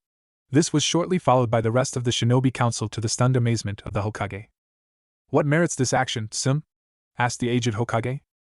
The Inuzuka clan head gave her leader a fanged grin before replying. Nothing much, Hokage-sama. It seems that the famed professor and god of shinobi have returned to his rightful position and have wrested his control back of the leaf. The Hokage nodded and gestured for everyone to silence. Now that everything is out of the way, we are going to be discussing some important changes in the village due to information that come to light with the help of Jiraiya's spy network. Every shinobi council member nodded their heads and waited for the Hokage to tell them what's on his mind. For starters, Koharu and Hamura, your position is no longer yours. I have assigned Jiraiya and Tsunade both as my advisors from now on. You two, however, will be delegated to the Shinobi Academy to enact the changes I want to implement on our future shinobis. Koharu spoke first, with slight venom in her voice. Beg your pardon, Hokage-sama, but we have always been your advisors since you and the fourth took the position. Our knowledge and experience cannot be replaced by both Jiraiya and Tsunade. They are still both young. The aged Hokage smiled. Indeed. But both Tsunade and Jiraiya have experiences that you have lacking. They have experienced the world, Koharu, but you have stayed in the leaf and only in the leaf without any knowledge or information on the outside world. This makes you inadequate in terms of advisors. Both of you have knowledge of history, even I can attest to that, so your position in the Shinobi Academy would be a great boon to the future hopefuls. Hope that is enough explanation to pacify your need for a reason? Both Koharu and Hamura were stunned at the reason of their dismissal. They could never deny the fact that everything spoken was the truth. In fact, Sarutobi was right regarding their experience of the outside world. They just nodded their agreement of their new stations and waited for the Hokage to continue. Next we need to discuss is the possibility that some villages might take a sudden interest in Konoha. The Hokage stated grimly. This topic made all the clan heads frown. The Nara clan head, lead strategist of Konoha, took an interest with this information. What do you mean, Hokage-sama? Instead of the Hokage, Jiraiya addressed the question. I have established a spy network here in the village, and I have uncovered some documents wherein the village secrets are being sold to the outside without us knowing about it. Hayashi Hyuga became tense. The failed abduction of his daughter, as well as the demise of his twin brother because of it, was a sore subject despite years of getting over the loss. What kind of information, Jiraiya-sama? He asked tersely. The secrets involved mainly on clan-based information, their numbers and abilities, the village's shinobi forces, mission accomplishment and failures, clan and village patrol info, and more. Those are just the tip of the iceberg. This means that the village has been compromised by the civilian council itself. The chaos and outrage that ensued from the mouths of the clan heads echoed within the hallowed halls, and it was only the Hokage's killer intent that shut them all up. Instead of running around like headless chickens, I am going to be assigning you important orders to counter this problem. I have already taken the first step using Jiraiya's information by taking out the key figures in the council. They are being interrogated by Anko and Ibiki now as we speak, and the secrets they are holding will be on my table hopefully by the end of the week. The Hokage addressed the Nara clan head. Shibi, I want you to come up with a new strategy for the village in case of a sudden invasion. Don't leave a stone unturned. Use any resources we have to boost whatever you need in terms of patrol duty and Konoha's defense. I want Konoha to be on lockdown without the civilian knowing about it. Be discreet. Utilize the Inuzuka, Hyuga, and Aburame shinobis. Use their abilities to set up a defense parameter around Konoha. If someone so much as sneezes outside the walls, I want to know about it. Clear? Nara nodded. Understood. I will draft a strategy immediately after this meeting and will run it by you tomorrow for approval. His keen mind for strategy already working, utilizing clan information and abilities, inserting them into his strategies and forecasts for the defense of the village. Good. Koharu and Hamira. I want you to overhaul the academy. Make sure that the instructors are capable in their respective field. I want to make sure that all the teachings are of equal stature. Train our aspiring genins to be the best. The two ex-advisors nodded. They sat up straight, realizing the importance of their new position regarding the future of Konoha.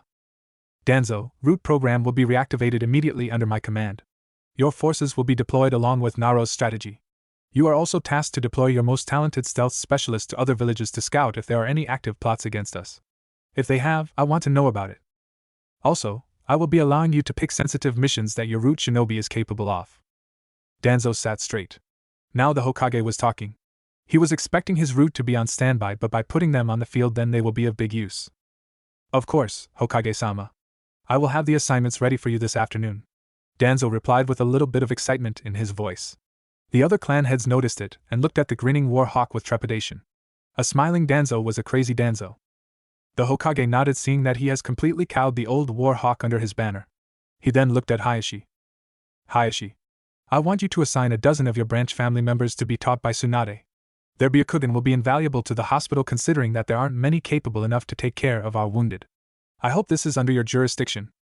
Asked the Hokage, knowing the internal conflicts with the Hyuga elders and currently have no info on their elders, so he decided to go through Hayashi instead of demanding their services outright.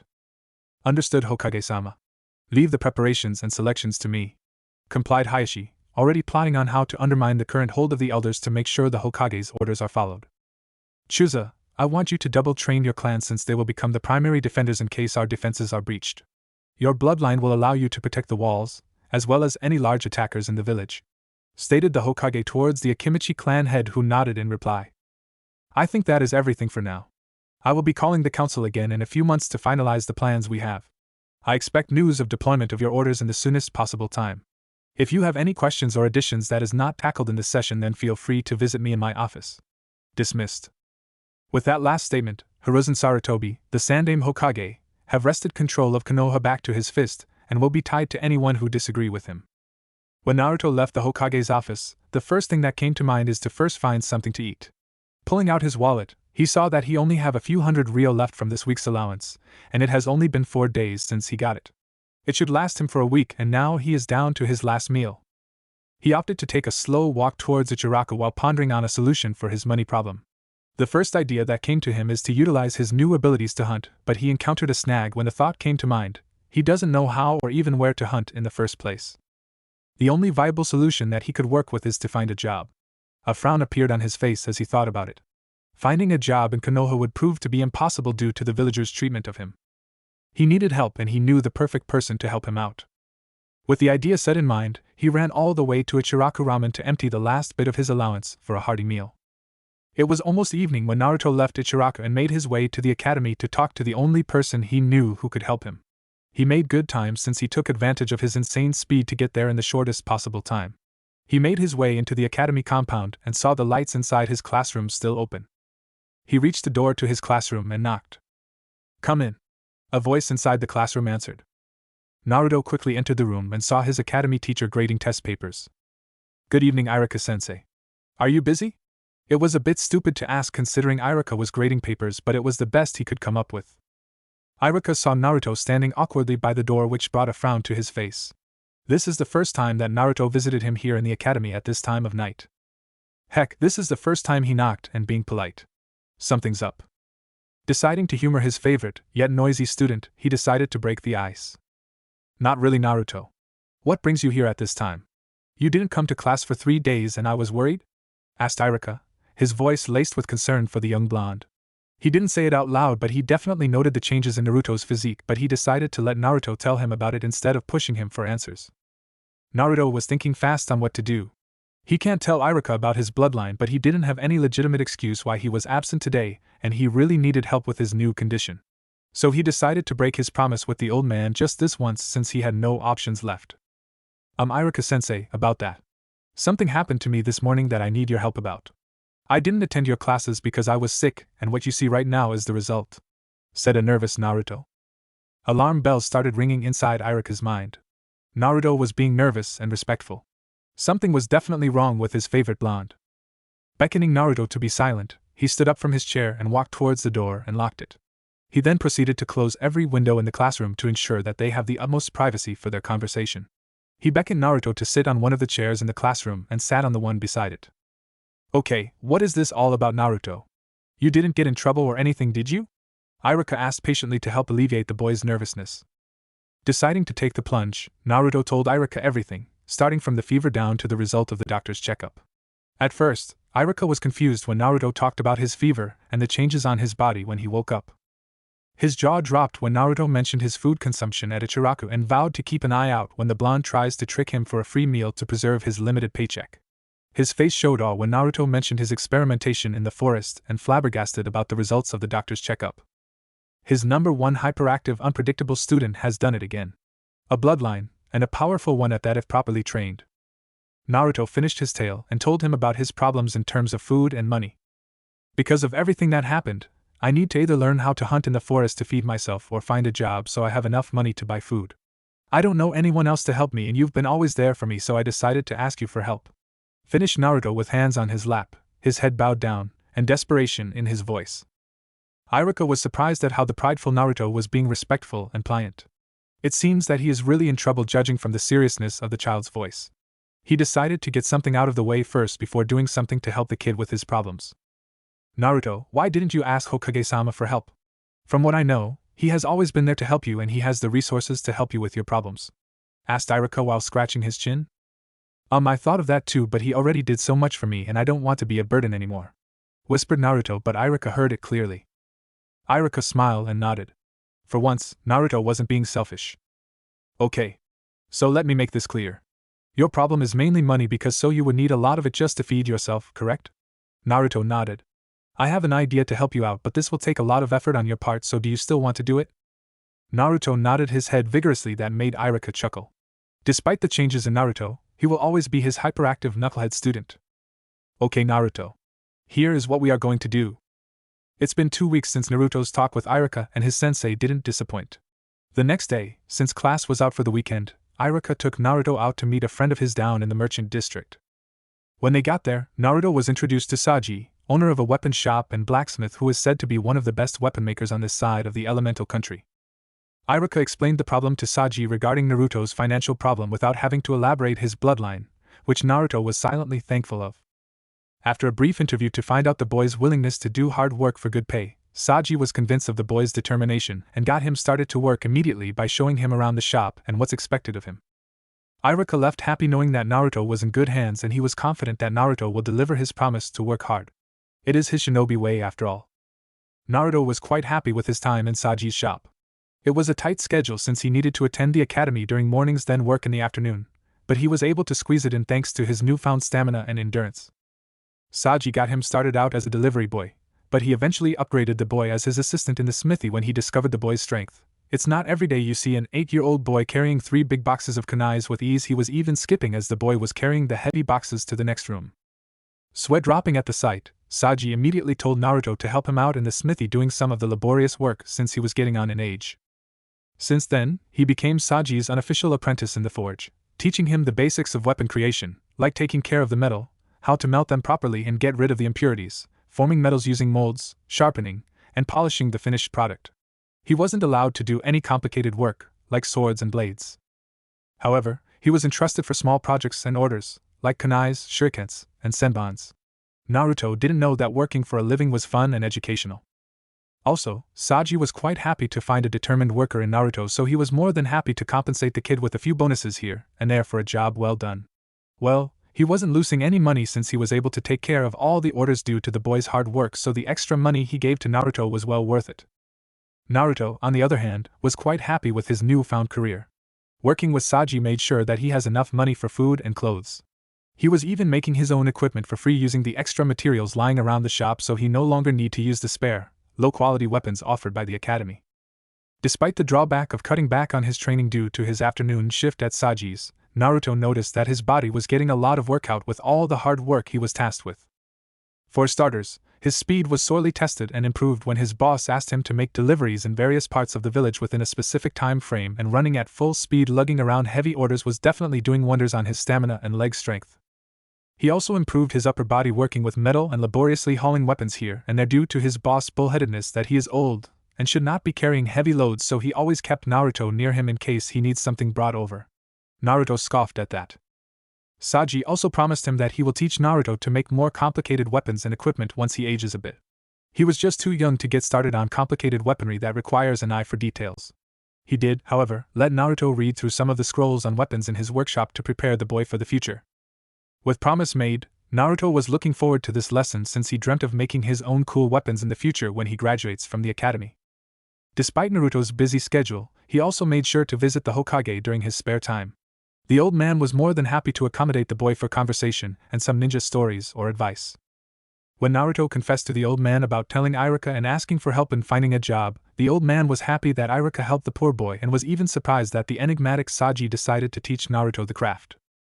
He questioned Naruto heavily about his job with Saji, what the shop owner was teaching him, and his pay. In the end, the Hokage was pleased and gave him his blessings and a note to always come to him if he needs any help in the future. He was more than happy to help the boy out after all the blonde have to go through in his life. Naruto gave him a hug that left the Hokage out of breath for a few seconds due to the boy's freakish strength. Naruto didn't know it, but the Hokage was proud of the boy for taking matters into his own hand despite the fact that the old man was more than happy to give him money for his needs. Well, he would if the old man bothered to tell him that his allowance was from his parents' personal fund. He still has his weekly allowance though on top of his wage, so the boy has a small fortune to get by if he really needed to splurge, which the old man doubted. Time skip, 1 year since Bloodline discovery. Naruto woke up from the blare of his alarm clock, which he proceeded to silence by smashing it beyond repair with a well-placed slap. Groaning due to the glare of the morning sun, Naruto got up from his comfortable bed and moved to the bathroom to get started on his morning ritual and go to the academy. It's been a year since his bloodline activated, and it was a fruitful and happy year for Naruto. His lifestyle changed a full circle due to his emerging bloodline. He didn't realize it yet, but because of his body's needs, he was forced to work that resulted in his current body. For an almost 10-year-old boy, Naruto was quite powerful for his age, though he tended to downplay his strength since the Hokage asked him to keep quiet about it. He was now 5 feet 5 inches in height, making him the tallest in his age group. His body was well muscled due to his sweaty grunt work in Saji's shop, which he chose to hide wearing loose clothing since he wanted to avoid being hounded by annoying fangirls like the Uchiha. He shuddered at the thought of getting his own. He also let his hair grow out so it was already just below his neck and made his hair more messy, but he loved it that way. The previous year has also been a big discovery for Naruto, especially when Kaido brought him to meet Tsunade to test him for any other changes in his bloodline. It seems that his body is still evolving and improving due to his bloodline activation. Tsunade concluded that Naruto will stop changing when he reaches puberty, around 16 or 18. Another revelation is the second DNA strand that was found in Naruto's body. In-depth studies show that there was another part of Naruto's bloodline that requires activation, the ability to change his body into a wolf and vice versa. Naruto was quite excited when he heard this and was literally bouncing around. However, His excitement was blunted when Tsunade and Kaido told him that they didn't know what the trigger was. They both theorized that it would just manifest itself through sudden change in behavior, so Naruto was asked to continue monitoring his emotions if such changes would occur. Naruto finished his shower and proceeded to don his everyday clothes consisting of a black loose shirt, dark brown cargo pants, and black heavy boots. He preferred sandals, but Saji told him that boots are more practical due to his work carrying heavy objects around. A simple sandal would simply give way after a month of heavy use. He proceeded to prepare his usual breakfast of half a dozen eggs, a loaf of bread, and some fruits. His appetite no longer worried him since he has plenty of money to spare because of his work at Saji's. The old man was quite free with his bonuses, and until now he didn't know why he was given plenty of it. Good for him though, so he didn't complain. Cleaning up his breakfast, he proceeded to dash towards the academy at a sedate run, no need to bring out his insane speed, since he still has plenty of time left. On the way, he met a jogging Lee who was also making his way to the academy. Sprinting up a bit to catch up to the bowl-cut-haired boy, he greeted him. "How you doing, Lee?" greeted Naruto, not the least bit winded after the sprint. "Good morning, Naruto-kun. A youthful day to you, my friend. Are you by chance going to the academy?" asked Lee in his usual loud youthful voice. Naruto has already gotten used to Lee's quirks when he met the lad a few months back. He was fun though if you decide to ignore the youth that usually comes with his speeches. "Yep," Naruto quipped, but eventually gave Lee a determined look along with a wolfish grin. "The usual?" The challenge in his voice was quite evident. Lee grinned at the contest that is about to happen. "Ready. 1, 2, 3, go." Both ran at their top speeds, leaving a huge cloud of dust in their wake to the surprise of some villagers who was in their way. It didn't take them long to reach the academy with their insane speed, which Naruto won this time around. Both of them stopped and took in a huge gulp of air. "That was quite a youthful run, Naruto-kun. You have beaten me this time around, but I shall win tomorrow," declared Lee with fires burning in his eyes despite the sweat running down his face due to the effort he put into the contest. Naruto chuckled at his friend's behavior. These daily challenges were welcome for him since it did present a way to test his capabilities without anyone knowing about it. "What's the current count?" he asked while wiping the sweat off his face with the back of his hand.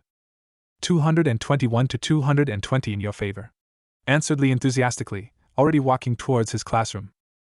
Naruto nodded and made his way towards his classroom after bidding his friend a farewell. He arrived and found that he was the first one there. He checked the clock in the corner and saw that he was 30 minutes early. Cursing for being too early, Naruto walked to his seat at the back of the class and proceeded to take a short nap to wait for the class to start. Naruto was woken up later when he heard Iruka calling the class to attention. He opened his eyes and rubbed it a bit to get rid of bleariness. After the class rosters have been called, Iruka addressed the class. "Good morning, everyone. Today we are going to do a little bit of review on the different ninja disciplines. This will be a practical exam which will include shuriken/kunai throwing, a taijutsu spar, and finally, breaking down the cloning technique before giving it a try yourself," explained Iruka, which got a groan from everyone else. The class started with Iruka's droning voice giving them all a review on weapon throwing and finer points of the academy taijutsu style. According to Iruka, the academy style is considered as a basic style that will allow them to branch off easily to other styles.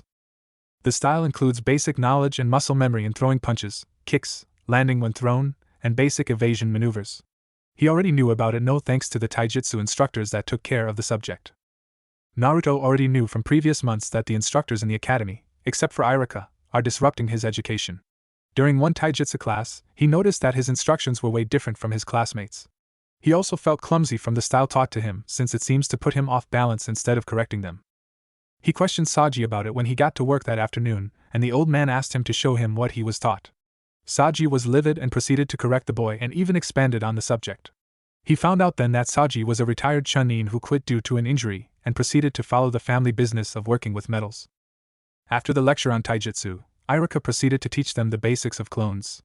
Naruto was interested at this point since this was the first ever jutsu that the academy would teach them due to their age, since the chakra requirement for the technique was too small to even have a side effect on their developing chakra coils. Iruka explained that the basic clone is creating an exact illusionary copy of yourself and pre-program it with moves for it to perform. He introduced the seals and told the class to practice for 10 minutes without using chakra. Naruto tried it out and was proficient with it when their sensei called a halt and asked them to go out for weapon throwing and a class spar. Iruka called the class to order when they reached the training ground where dummies are lined up for weapons throwing. Since he would be second to the last to be called, he proceeded to lean on a lone tree and observed his classmates. Thanks to Saji, he was given lessons on the various clans in Konoha. He didn't know if he was lucky or not, but being told to maintain a grade twice since 2 years back made it possible for him to be in his age group despite the fact that he started the academy early when he bullied the Hokage for him to do so. He chuckled at the memory before proceeding to observe the class. The first one to be called was Abirame Shino, who belonged to a clan who controls bugs incorporated as part of their techniques. His weapon throwing skills was average at best since he got 7 out of 10 in kunai and 6 out of 10 in shuriken. He was followed by Akimichi Chuji. The sole heir of the Akimichi clan was known to utilize jutsu that expands their body size to gigantic proportions, making them great frontline fighters. Choji scored 5 out of 10 and 4 out of 10 respectively before going back to the bench and pulled out a bag of chips and started munching, not caring that he got low scores. Haruno Sakura, her one-time crush, is a first-generation aspiring kunoichi in her family, which was mostly comprised of merchants. Her parents were wealthy merchants and controls large businesses in the village. He used to have a crush on her but lost interest when she started to develop a fanatical obsession to the sole Uchiha survivor. She scored 6 out of 10 on both weapons, pretty average but good enough for a civilian. Hyuga Hinata was called next to showcase her skills. Despite being part of the strict and serious Hyuga clan, Hinata seems to be shy and friendly. However, he was confused when she starts to stutter and blush, and sometimes faint, when he is near. He shrugged it off as a personality quirk or something. She scored 8 out of 10 and 7 out of 10 on her try, which was above average compared to the rest. The next on the list was the dog-like Inuzuka Kiba and his faithful companion, the puppy Akameru, who scored 7 out of 10 on both weapons. It was good considering that their clan are born with great hand-eye coordination along with the strength to back it up thanks to their bloodline. Nara Shikamaru, the laziest of their classmates, was called next. The Nara always confused Naruto. He knew that the lazy boy was smart and comes from a powerful clan in Konoha, but his laziness to exert a modicum of effort was confusing. Due to his laziness, he scored a passing grade of 5 out of 10 without trying. Naruto mused that the Nara must be hiding his strength or thinking that it was too troublesome to exert some effort. A sudden cry from the female students brought Naruto out of his study of the Nara habits, realizing that it was the Uchiha's turn on the field, and the cheer he got from his fangirls was loud enough to make him wince thanks to his advanced hearing. The urge to put his hands to his ears was almost unbearable, but he persevered since that would give away his abilities. In truth, Sasuke also confused the blonde. He was quite friendly when they were kids, but after the massacre of his clan, he became a brooding emo that shoved everyone out of his emotional and physical space. It wasn't a healthy lifestyle to Naruto's observation. He could never deny the fact that Sasuke was a prodigy, as their instructors loves to point out, but having an attitude is never an excuse. Anyway, he scored 8 out of 10 and 9 out of 10 on both his weapons, which brought a loud cheer from his fan club. Uzumaki Naruto, Iruka called out. Naruto took in a deep breath and pushed himself off the tree and went to his teacher and took the offered weapons. 5 shurikens and 5 kunais. 2 points each, a point each for both accuracy and strength of the throw. Naruto placed himself in front of the dummy and took a stance that Saji taught him to relax himself before throwing a weapon. He was thankful for his work in Saji's workshop since his ability to use ranged weapons dramatically increased. After all, you have to test the weapons you make, so Saji taught him the how-tos and weapons throwing. He threw his weapon one by one without pause and got him a score of 9 out of 10 and 10 out of 10 easily. Silence greeted him. Nice work, Naruto. It seems you've improved your weapon skills compared to last year's scores, praised Iruka, giving the blonde a smile which the boy happily returned. It was then that the flood of complaints came out from Sasuke's fangirls that there was no way for Naruto to score more than their beloved Uchiha. Said Uchiha, however, stomped towards Naruto and questioned him about it. What did you do, Dobe? Asked an irate Sasuke. Huh? Asked a confused Naruto while ignoring the jibe to his abilities. What did you do to get a score like that? There is no way you're better than me in weapons throwing. I trained for months, grated Sasuke almost to the point of being hysterical. Naruto shrugged and observed the Yamanaka air when she was called to throw. However, he answered Sasuke all the same. I worked in a weapon shop for a year now, and Saji-san taught me how to make shurikens, kunais, and senbons. Since it is necessary to test the weapons we make, he taught me how to throw properly, and I have been throwing the weapons I make every day. I guess that is how I improved, he explained calmly. He omitted the fact that Saji also gave him some in-depth advice on how to improve his throwing stance and accuracy, since he knew Sasuke wouldn't like that information. In most cases, the Uchiha would just demand from him to teach him what he knows, and he didn't want that to happen. He had no intentions of teaching the arrogant ass anything if he can help it. Sasuke calmed down when he heard the explanation and gave a grunt before turning his back and going back to his brooding. Naruto noticed the action and just shrugged. He learned a few months ago that the best way to pacify the Uchiha ego is to always give a clear and concise explanation. After all, how can he argue when the results are quite obvious? The weapons throwing session ended when the Yamanaka heir scored an average 5 out of 10 and 7 out of 10. He made a passing note that Ino was better than Sakura before focusing his attention back to Iruka, who was already announcing that the taijutsu spar will start after a 10-minute break. The taijutsu spar ended well in his favor. He was partnered with another academy student from a civilian stock. He dodged the attacks easily and ended the contest by getting under the student's guard and a punch to the gut that knocked his opponent unconscious. They were all herded back to the classroom to practice their clones, which was a big disappointment for Naruto, but he was determined to perfect it if it was the last thing he ever done. He kept doing clones for an hour, and all he was able to make is a sickly replica of himself which was lying down on the ground as if it was out of energy. He frowned while the rest of the class was laughing at him, but he ignored it. He did everything right and gave it chakra, but no matter how hard he tried, he didn't know why his clones looked that way. He asked Iruka about it, but he didn't have any explanation as to why. The class ended in failure for Naruto, but he was adamant to perfect the clone technique before he graduates from the academy in the future. Hiruzen Sarutobi and Senju Tsunade were looking at the Hokage's crystal ball that was showing Naruto's class in the academy. They were doing that almost every day for two major reasons. 1. To observe Naruto and the growth of his bloodline under the academy's controlled setting. And 2. See the changes in the academy's performance firsthand if their original plan was working or not. Both were looking at the scene with interest, and frowned when Naruto failed the cloning exercise. You know, it is impossible for Naruto to make a basic clone with his chakra reserves. Even the chakra control exercises he will learn when he becomes a genin would be useless since there is just too much for him to properly control. Heck, I'm not even sure if I can control it at all if I was in his shoes. Observed Tsunade, always interested in the development of Naruto's bloodline. The level of chakra Naruto possesses will require a better chakra control exercise if he got around to asking for help. I agree.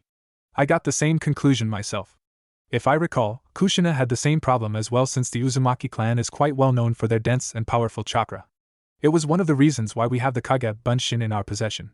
She offered it to Konoha when she transferred here from Yuzu as a sign of goodwill. Stated the Hokage, taking a puff from his favorite pipe while thinking of the hot-tempered redhead that was Naruto's mother. Tsunade looked at her sensei with a frown. Why don't you teach him then? It is his birthright after all. If I remember correctly, Kage Bunshin is considered as a basic technique in Yuzu and is a requirement in their genin exams before the village was wiped out. The Hokage hummed in agreement. True, but I prefer to let Naruto come to me with the problem instead of me just offering it to him. I don't want him to become too dependent on me. If I know him well, he will keep trying at it considering his bullheadedness, but if he presents the problem to me then I will teach it to him. Explained the aged Hokage to his former student considering how distraught she was over Naruto's continuing struggle with the technique. Ever since the council coup and leaf renovation plan as they called it, Sarutobi Hiruzen reverted back to the persona of the professor that scared Konoha's enemies during the Third Great Shinobi War. No longer was he a complacent leader, giving second chances and letting this runs for themselves. No, he was now a man who analyzed things on a greater perspective, allowing him to determine whether a peaceful solution is needed or the application of brute force to ensure compliance. He was also grooming Tsunade to take the position one day when he retires, which is one of the reasons why both of them were checking on the academy almost every day to see if the changes were being followed to the letter. He trusted Hamura and Kohara to follow his directives, but it never hurts to check once in a while to make sure that everything is as it should be. It seems that introducing jutsus and increasing weapons proficiency in the academy classes was yielding positive results. However, he was still considering whether it was a good idea to introduce Meido Gai to the academy's physical program. He shuddered as he envisioned a graduating class of genins wearing green spandex running around Konoha doing missions. The horror of it all. He might need to visit Inoichi later to remove the traumatic vision from his mind. So Tsunade, do you have any news on Naruto's bloodline? Asked Sarutobi, finally breaking the patient facade since he was quite interested in Naruto's bloodline and want to make sure that his surrogate grandson will not be suffering from serious problems in the future. Tsunade opened up a scroll that contained her conclusions and theories regarding Naruto's condition. Nothing much, sensei. It seems that the improvement to his senses, mainly his hearing, smell, and taste have stopped, so we can expect it to be at this level even after he reached maturity. Tsunade reported with a clinical detachment that medic Nin should emulate when giving medical reports. However, these senses are still greater than that of the strongest Inuzuka, so he got the best in the bargain. Actually, it is a godsend that it stopped, or else he will be suffering from it in the future since there is no way to turn it off. I was even surprised when he told me that he could control his senses depending on the situation. His physical body is still improving at an astounding rate, and his work in Saji's shop is doing wonders to his core strength. I guess it was a stroke of genius on Iruka's part to have the kid work there considering his bloodline. When he reaches puberty, He would be somewhere around 6 feet 3 inches in height with a body as powerful as a bodybuilder but springy as an athlete. The totality of the report pleased Sarutobi immensely. Not only was his surrogate grandson a powerful shinobi in training, he was silently relieved that the boy's ability will be used for the safety of the leaf. That is great news, Tsunade. Yes, Iruka did earn my respect when he helped the boy out. He paused a bit, remembering a tiny info in Tsunade's notes. How about the activation of Naruto's wolf transformation as you called it? The legendary slug Sannin shrugged while sealing the medical reports back into her personal storage scroll. Nothing so far. We know that it is a mental and emotional trigger, but we haven't determined anything yet. We have come to a conclusion that the change might require him to age a bit first, or it will require a massive amount of mental and emotional trauma to initiate the change. Aside from that, we got nothing concrete. Only time can tell how it would come out. The Hokage nodded. There was nothing he could do about it but pray that the emergence of this phase of Naruto's bloodline wouldn't be detrimental to the boy's health. Keep me posted after every checkup to make sure that no harm comes to Naruto. I have failed him once before, and I will not do so again, declared the aged Hokage with determination in his eyes that mimicked Tsunade's. Time skip, 4 years after discovery of bloodline equals Naruto's age, 13 equals smiley face. Naruto was currently hammering away on a piece of metal that he was shaping for an order of a katana by an ANBU. He had come a long way in his skills as Saji's unofficial apprentice. When he was 11, Saji announced that his skill working with metals for 2 years have improved and he was ready in shaping metals for larger weapons. This was the time that Naruto became Saji's unofficial apprentice in the art. Under Saji's tutelage, Naruto learned the art of sword making, as well as applying what he learned to create other weapons, like spears, sais, halberds, and the likes. He absorbed every bit of knowledge from Saji like a sponge, and the old weapon maker was more than happy with the results. It has been 4 years since he started working with Saji, and Naruto is a very happy camper. Aside from his skills in metals and weapons, the blonde boy has changed from a scrawny boy to a powerful shinobi in training. He now stood at 5 feet 11 inches, way taller than those in his age group with muscles that would make any female swoon. If one didn't know Naruto, he could easily pass himself off as a teenager, and nobody would ever know. As he was hammering on the red-hot metal, Naruto's thoughts drifted off to the various changes in his life, his body going on autopilot crafting the metal as if his subconscious mind was taking over, leaving his conscious thoughts to his own. He was no longer the academy pariah, or the dead last as some students used to call him. Due to his increasing skills in weapons and in taijutsu, he easily rose in the score bracket to 4th best in the class. The only thing hindering him is his inability to make clones, but the other facets of ninjutsu was quite easy for him, especially the henge, which he sometimes used when he needs to buy some stuff in the village from shop owners who was quite adamant that he not shop from their stores. Speaking of taijutsu, he was able to modify the current academy taijutsu to create his own style based on speed and power. He called it Wolf's Rage, an attack that utilized the basic academy katas to inflict powerful blows while using his agility and speed to get under his opponent's guard. His style was similar to the Goken that he saw a green spandex-wearing Jounin use during one of the academy demonstrations. The only difference is that his movements was wild and unpredictable, similar to how a wolf would dart, evade, and attack when facing an enemy. He was proud of his new style since Iruka told him that the lack of pattern in the style makes it almost impossible for the Sharingan to copy or anticipate. It was far from being perfect, but it was a work in progress with promising results. His academy days were better too since he made friends with a lot of the clan heirs in his class. He first made friends with Choji and Shikamaru when the chubby Akimichi invaded Ichiraku Ramen and challenged him to an eatathon, which he conveniently won due to his increased metabolism. Since then, the 3 boys were fast friends and sometimes trained with each other, except for Shikamaru, who preferred to just lie on the grass and stare at the clouds while his 2 friends sweated out with their training. He also made friends with the ever-stoic Aburame Shino. They usually meet each other in the forest, Naruto practicing his skills in the wild while Shino was looking for bugs to add to his colony.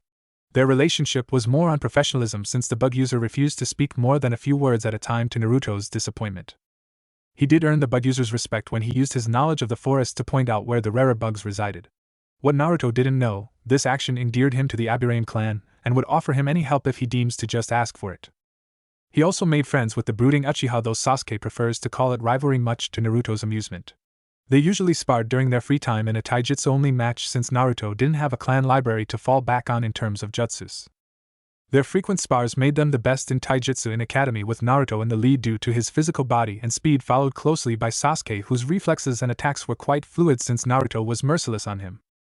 All in all, both boys were happy with their positions, and the result of their relationship showed in their performance in class. Naruto treated him as a friend, but Sasuke treated him as a rival, though Sasuke just wanted to deny that they were friends in the first place. Also, his teachers in the academy improved their outlook on Naruto except for Mizuki. The white-haired Chunin always tried to ruin Naruto's education, but the blonde just ignored the man and always asked for second opinion in Saji regarding lessons, so he was corrected before the wrong teachings were too ingrained into his psyche. Due to his apprenticeship under Saji, Naruto's reputation in the village also improved as well. Sure, there were still glares directed at him when he walked the streets, but he noticed that there were only a few of them now. The Konoha shinobi now knew who was making their quality weapons, and they were astounded when Saji explained to them that it was all Naruto's work when they commented on it upon purchase. He explained that due to his age, Naruto, more or less, took charge of the smithy, only giving tips and instructions every now and then to improve his creations. He relegated himself to watching the store and taking orders while reading an orange book, which Naruto found suspicious since Saji always giggled like a schoolgirl after a few pages with blood coming out of his nose. His various deliveries around the village made him visible to many. At first, many were curious when they see the speeding blonde carrying heavy packages to and from different parts of the village. However, as time passed, they were able to piece things together that Naruto was earning himself a living by working as Saji's apprentice while studying in the academy. This made some of the villagers respect his hard work and conveniently forgotten what he was carrying inside him. After all, if the respectable Saji likes the boy, who are they to refute? He was also enjoying a close relationship with his new doctors, Tsunade and her assistant, Shizen. Sure, he was flabbergasted at first when he found out that Kaido passed him off to the legendary Sannin for his checkup, and at first he couldn't accept the fact that such a famous figure was concerned about his health. At first he was awkward, but he eventually opened up to the both of them and treated them like family, Shizen as a doting sister and Tsunade as a crazy aunt, crazy when she practically demolished the office when Naruto offhandedly commented about her age. That was one mistake he would never commit again. He shuddered every time he thought that it could have been his body hit by Tsunade's famous punches instead of the wall, which was pulverized into dust upon contact with her legendary fist. He knew that his body could never hope to survive, bloodline or no. Another of Naruto's accomplishment is his newly improved apartment. After 2 years of working with Saji, he noticed that his apartment was no longer being attacked by mobs. He didn't realize that the villagers were starting to accept him slowly, but he was oblivious to the fact since he trained himself to ignore them for years after he was thrown out of the orphanage and being subjected to their hate for years. Using his savings, he purchased materials to help repair and renovate the apartment, and used the skills he gained from Saji to turn his 1-bedroom apartment to a 3-bedroom flat complete with kitchen and lounge room. His apartment didn't have the necessary space, but he bought the rooms besides his own and broke down the walls so he could change it to his needs. He renovated one room to store his own weapons, which was a grand collection considering that he made them himself. He wanted to put a dojo on the lower floor, but he needed to ask the Hokage about that if he is willing to sell the entire floor to Naruto, since the apartment building he was staying was the property of the village. He put this plan on hold, however, since the forest was served well as a training ground. He was brought out of his musing when he noticed that the metal he was pounding was properly shaped. He picked it up with a pair of tongs and dropped it in a vat of water to cool down. The hiss it made was spectacular, and Naruto was proud to finish another weapon for the use of the leaf. He took pride in all the weapons he made, and the quality was testament on how he showed attention to every piece he worked with. When the metal was significantly cooled, he pulled it out using the tongs and placed it in front of his work table for inspection. It was perfect. He nodded to himself and placed it in one section of the wall for the next step to be done tomorrow, sharpening and shaping the blade. His genin exam is scheduled this afternoon, and was hoping to pass it so he can finally become a part of Konoha's military and achieve his dream. He wiped the sweat from his brows and removed the leather apron he was wearing, revealing a powerful, muscled body without an ounce of fat.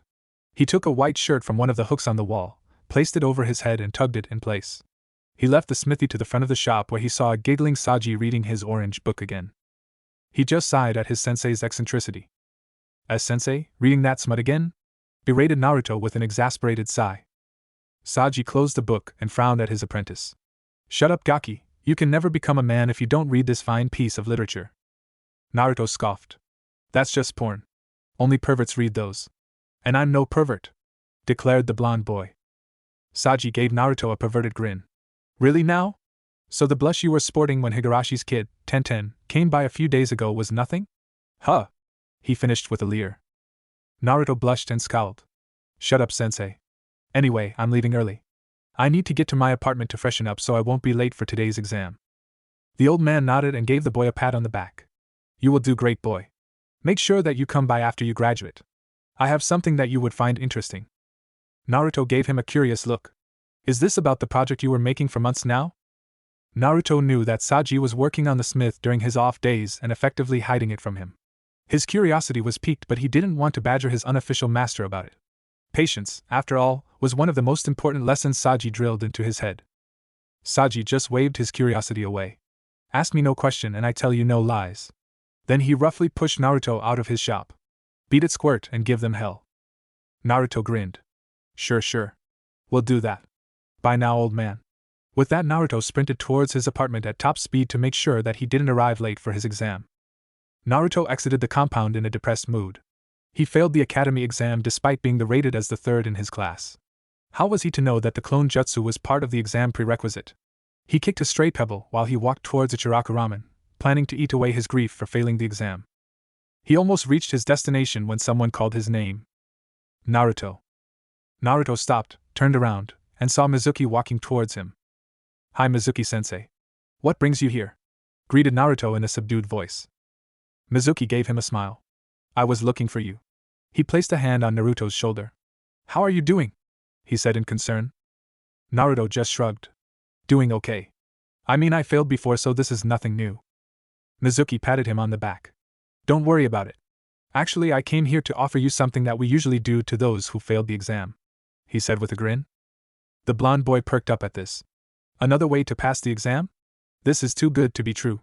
Are you sure, Mizuki-sensei? I haven't heard about this before. The white-haired Chunin just waved the question away. Of course you haven't heard of it. It won't be a special test if everyone knows about it. We only offer this to exceptional students who don't get to pass the exam due to some circumstances, like your failure to make a clone for one. So what do you say? Are you interested? Naruto nodded with glee.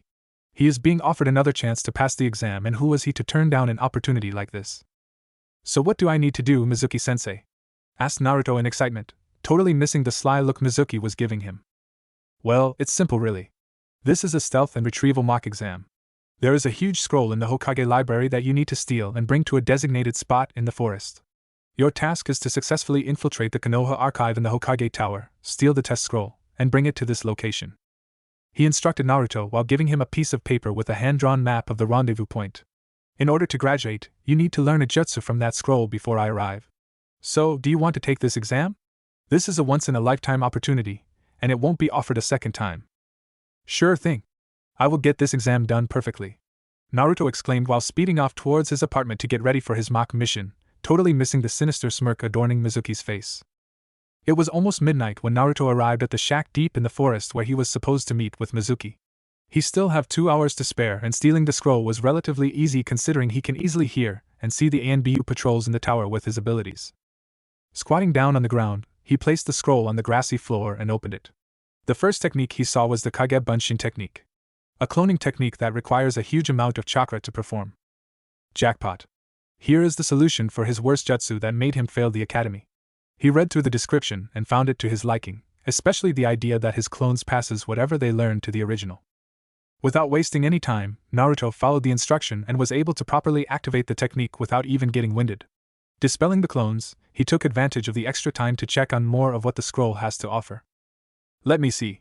I got the Kage Bunshin down, so that is enough for me to pass Mizuki-sensei's test, so let's see what else this scroll has him.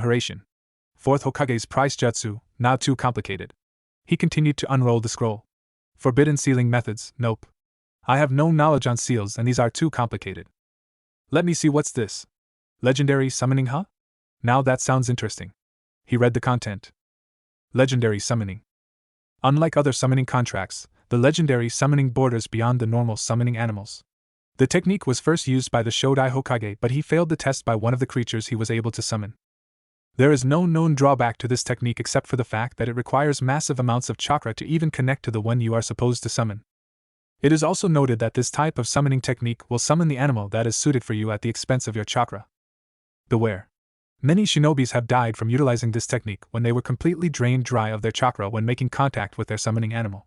Only 3 people have accomplished this, mainly Jiraiya of the toads, Orochimaru of the snake, and Tsunade of the slugs. Sarutobi Hiruzen. Sandaime Hokage. Holder and guardian of the monkey summoning contract. Naruto was flabbergasted with his discovery. So this is how summoning animals was made possible. If he was right, he could easily pull this off considering the amount of chakra at his disposal. Having his own summon animal was quite cool after all. Naruto was about to try the technique when Iruka suddenly appeared in front of him with an angry scowl on his face. Naruto! What have you done? Why did you steal the forbidden scroll? Shouted Iruka. Naruto just gave him a confused look. Huh? What do you mean, Iruka-sensei? Weren't you here to check up on me and to test me what technique I learned from the scroll so I can pass the special exam? Now it was Iruka's turn to be confused. What special exam? I haven't heard of any special exam, hollered Iruka. What?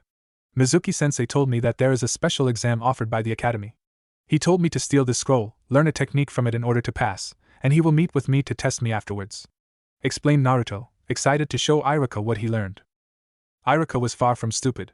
From Naruto's revelation, it seems that the blonde was clueless that he was tricked into stealing the scroll by Mizuki.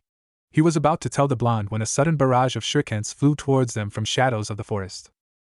Seeing no other way, he pushed Naruto and the scroll away from him, and in the process, got hit by several of them. Luckily, none of them were lethal. It was unfortunate of you to find out, Iruka. If you just stayed in the academy, then you would have lived to see another day, stated Mizuki after he dropped down on a branch and sneered at his bleeding co-teacher. Iruka grunted as he pulled out a shuriken embedded on his shoulder before glaring at Mizuki. Mizuki! You traitor! How could you trick Naruto to steal the scroll? You're committing treason! Yada yada yada! Is that all you have to say, Iruka? I thought better of you. Besides, who would care if I tricked the boy? He is nothing more than a demon, spat Mizuki with obvious hatred for the boy who was watching the scene. Naruto, who was confused and angered at the attack at Iruka, looked at Mizuki with confusion and rage in his eyes. What are you doing, Mizuki-sensei? He bellowed. Mizuki sneered. Shut up, demon. Why don't you just give me the scroll and let me kill you before I go on my merry way? Iruka got in between the two and drew a kunai from his pouch, adopting a defensive stance, and glared at Mizuki. Naruto, get away from here. Protect the scroll and run, ordered Iruka, preparing to attack Mizuki as a decoy to give Naruto time to get to the village and get help. Naruto was about to leave when Mizuki's next statement made him stop in his tracks. Do you want to know why everyone hated you, Naruto? Why everyone in the village keeps calling you a demon? Initiating his plan to keep the boy rooted on the spot so he can take the scroll later after he dealt with Iruka.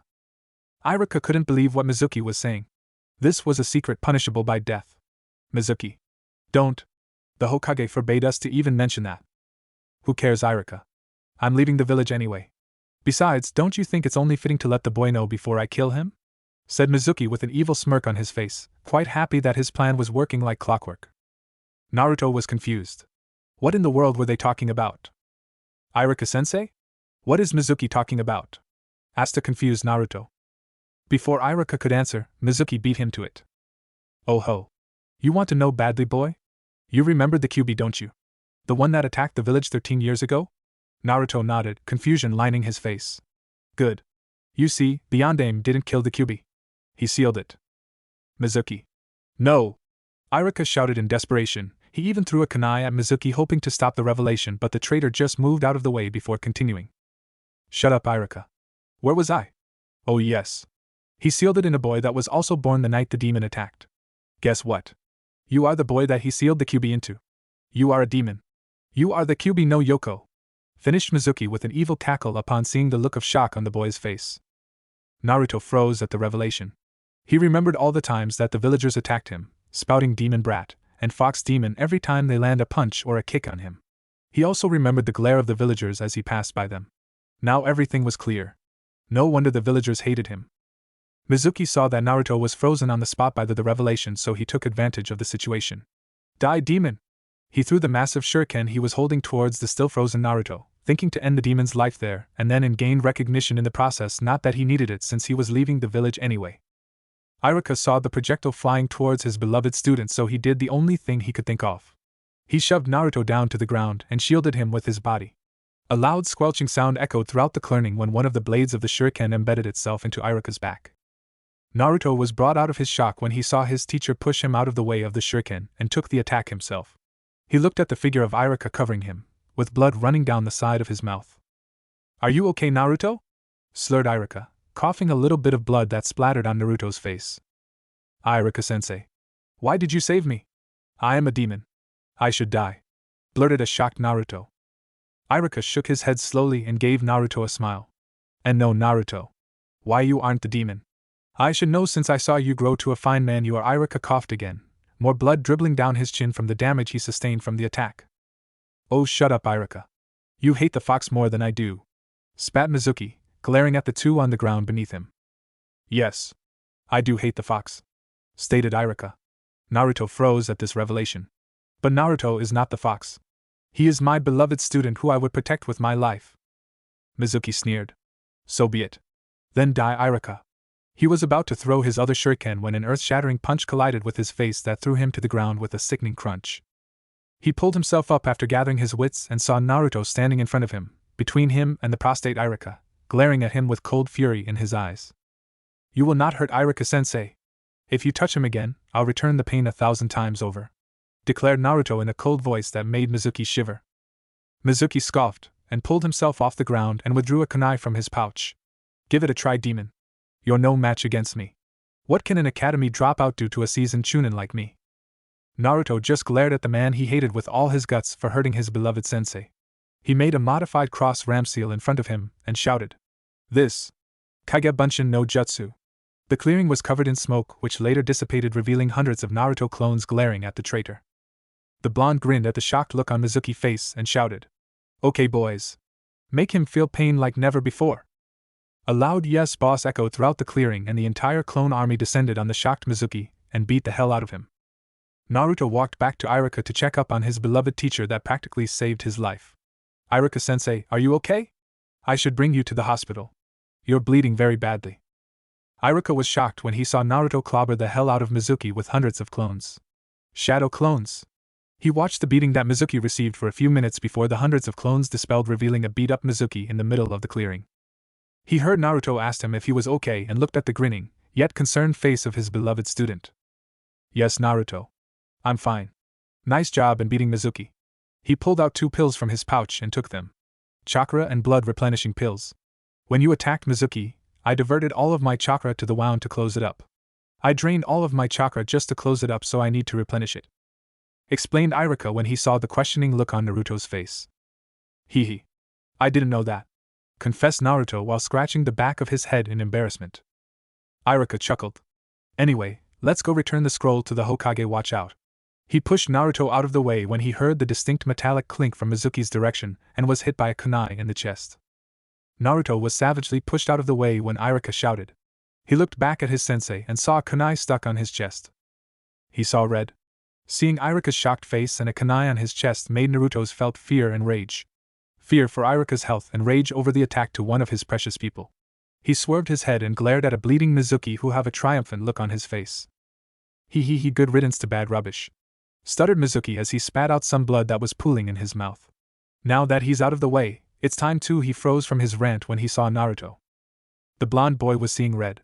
Rage bubbled through his blood and heat spread throughout his body as if his very veins was on fire. He could feel the rage releasing a torrent of energy from his body that he couldn't describe. The rage ignited something inside him that would forever scare the living crap out of Mizuki.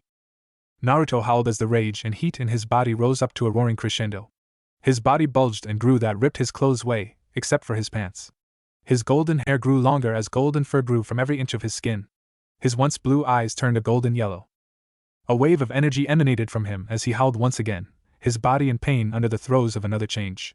He crouched down on the ground on all fours as his body changed again. His ears grew and his mouth elongated to form a wolf's muzzle. His teeth grew sharper, more defined. Sharp nails grew from his hands and feet. He howled again as another wave of power was released. After the feeling died down, Naruto rose up, shivering from pain all over his body as he changed to his wolf form, which was slowly receding as the heat slowly disappeared from his system. He took away his sight from the still shocked Mizuki and checked himself out.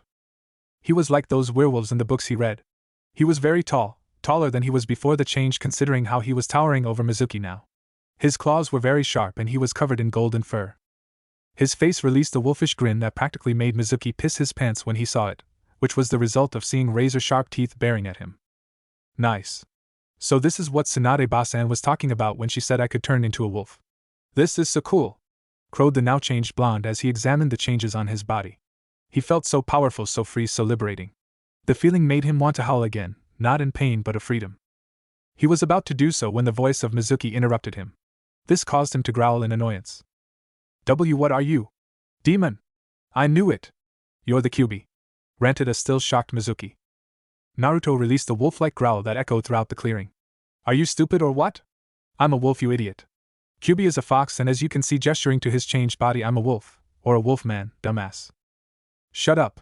You won't trick me, demon. Die. Spat Mizuki, gathering up what's left of his courage and threw his lone shuriken at Naruto, who watched it spinning towards him in slow motion.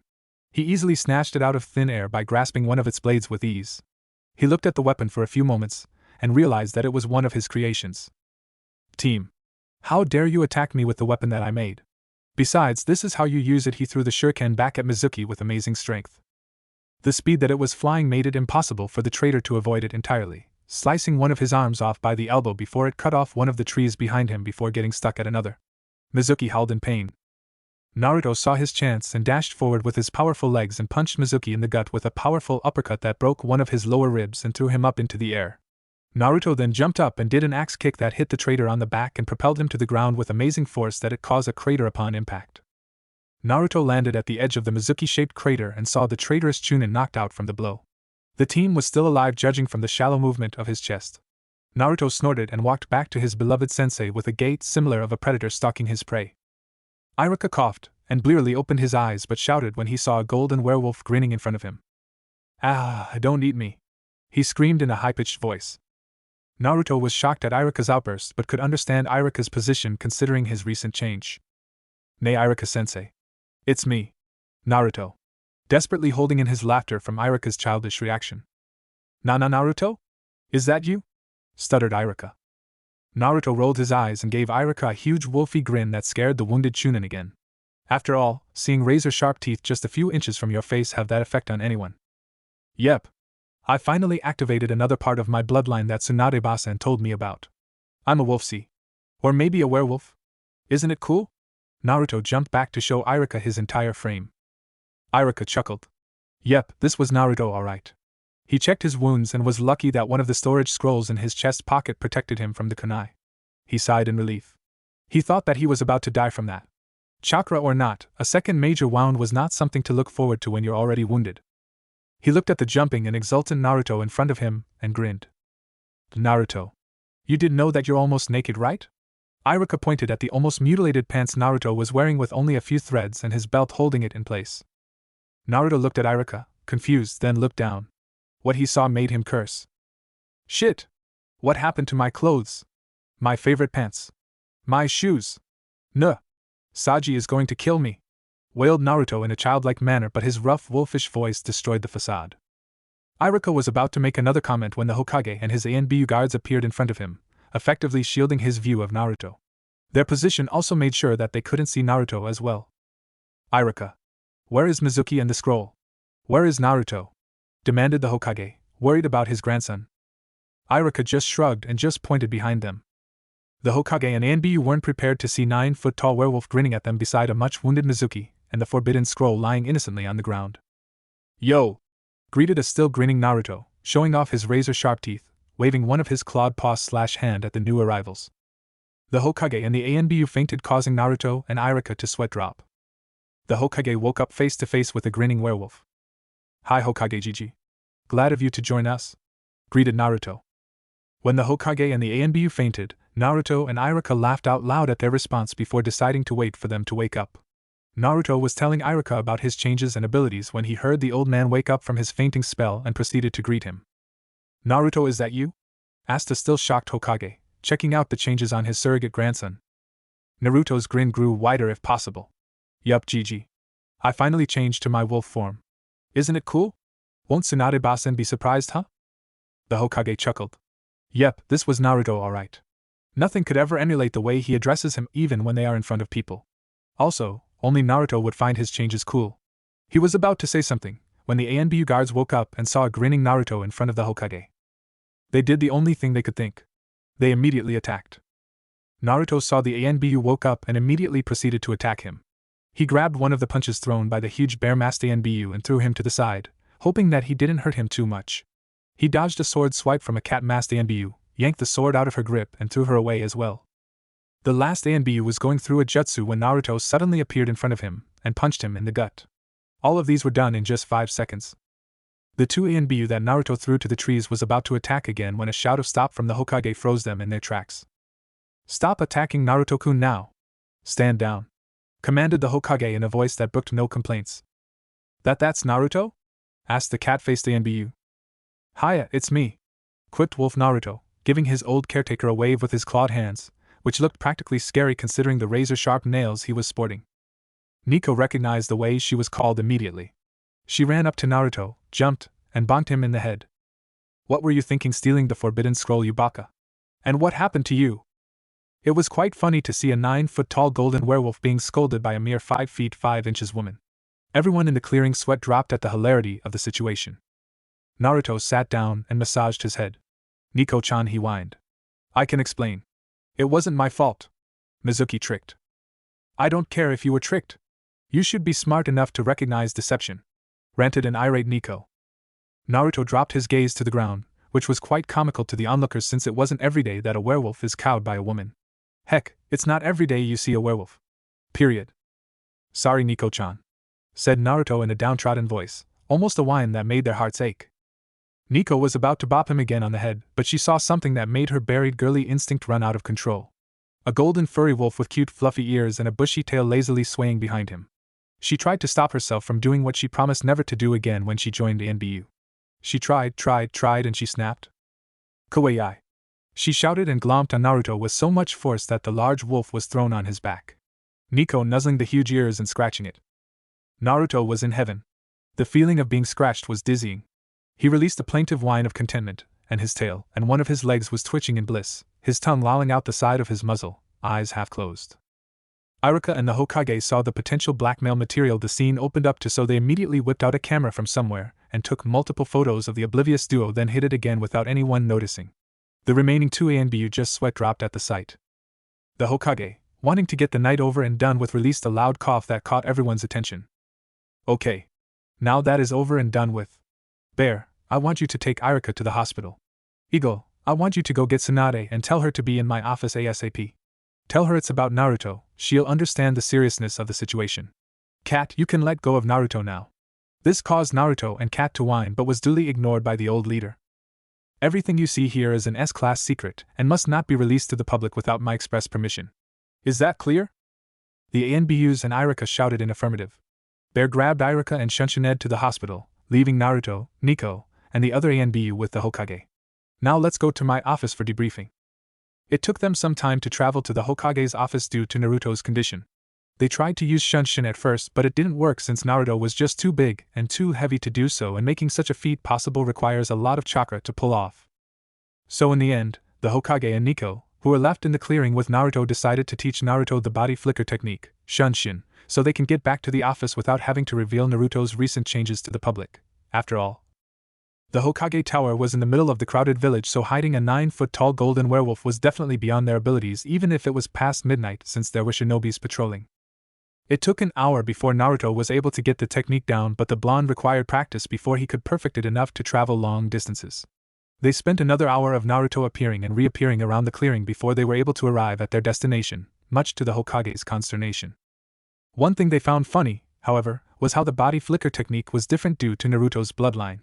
Instead of the usual smoke and leaves, the sudden transfer left some of Naruto's golden fur behind instead of the usual leaves. After popping a few times in the clearing, Naruto inspected himself, much to the amusement of his companions, until he was satisfied that his molting didn't leave him bare naked.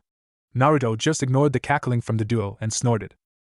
When they got to the office, the Hokage told Nico to keep guard outside while they waited for Tsunade to arrive. Nico gave Naruto one last hug before she left, but not before giving the wolfman a few scratches behind the ear that made Naruto whine in happiness. Naruto heard and smelled Tsunade coming near the office.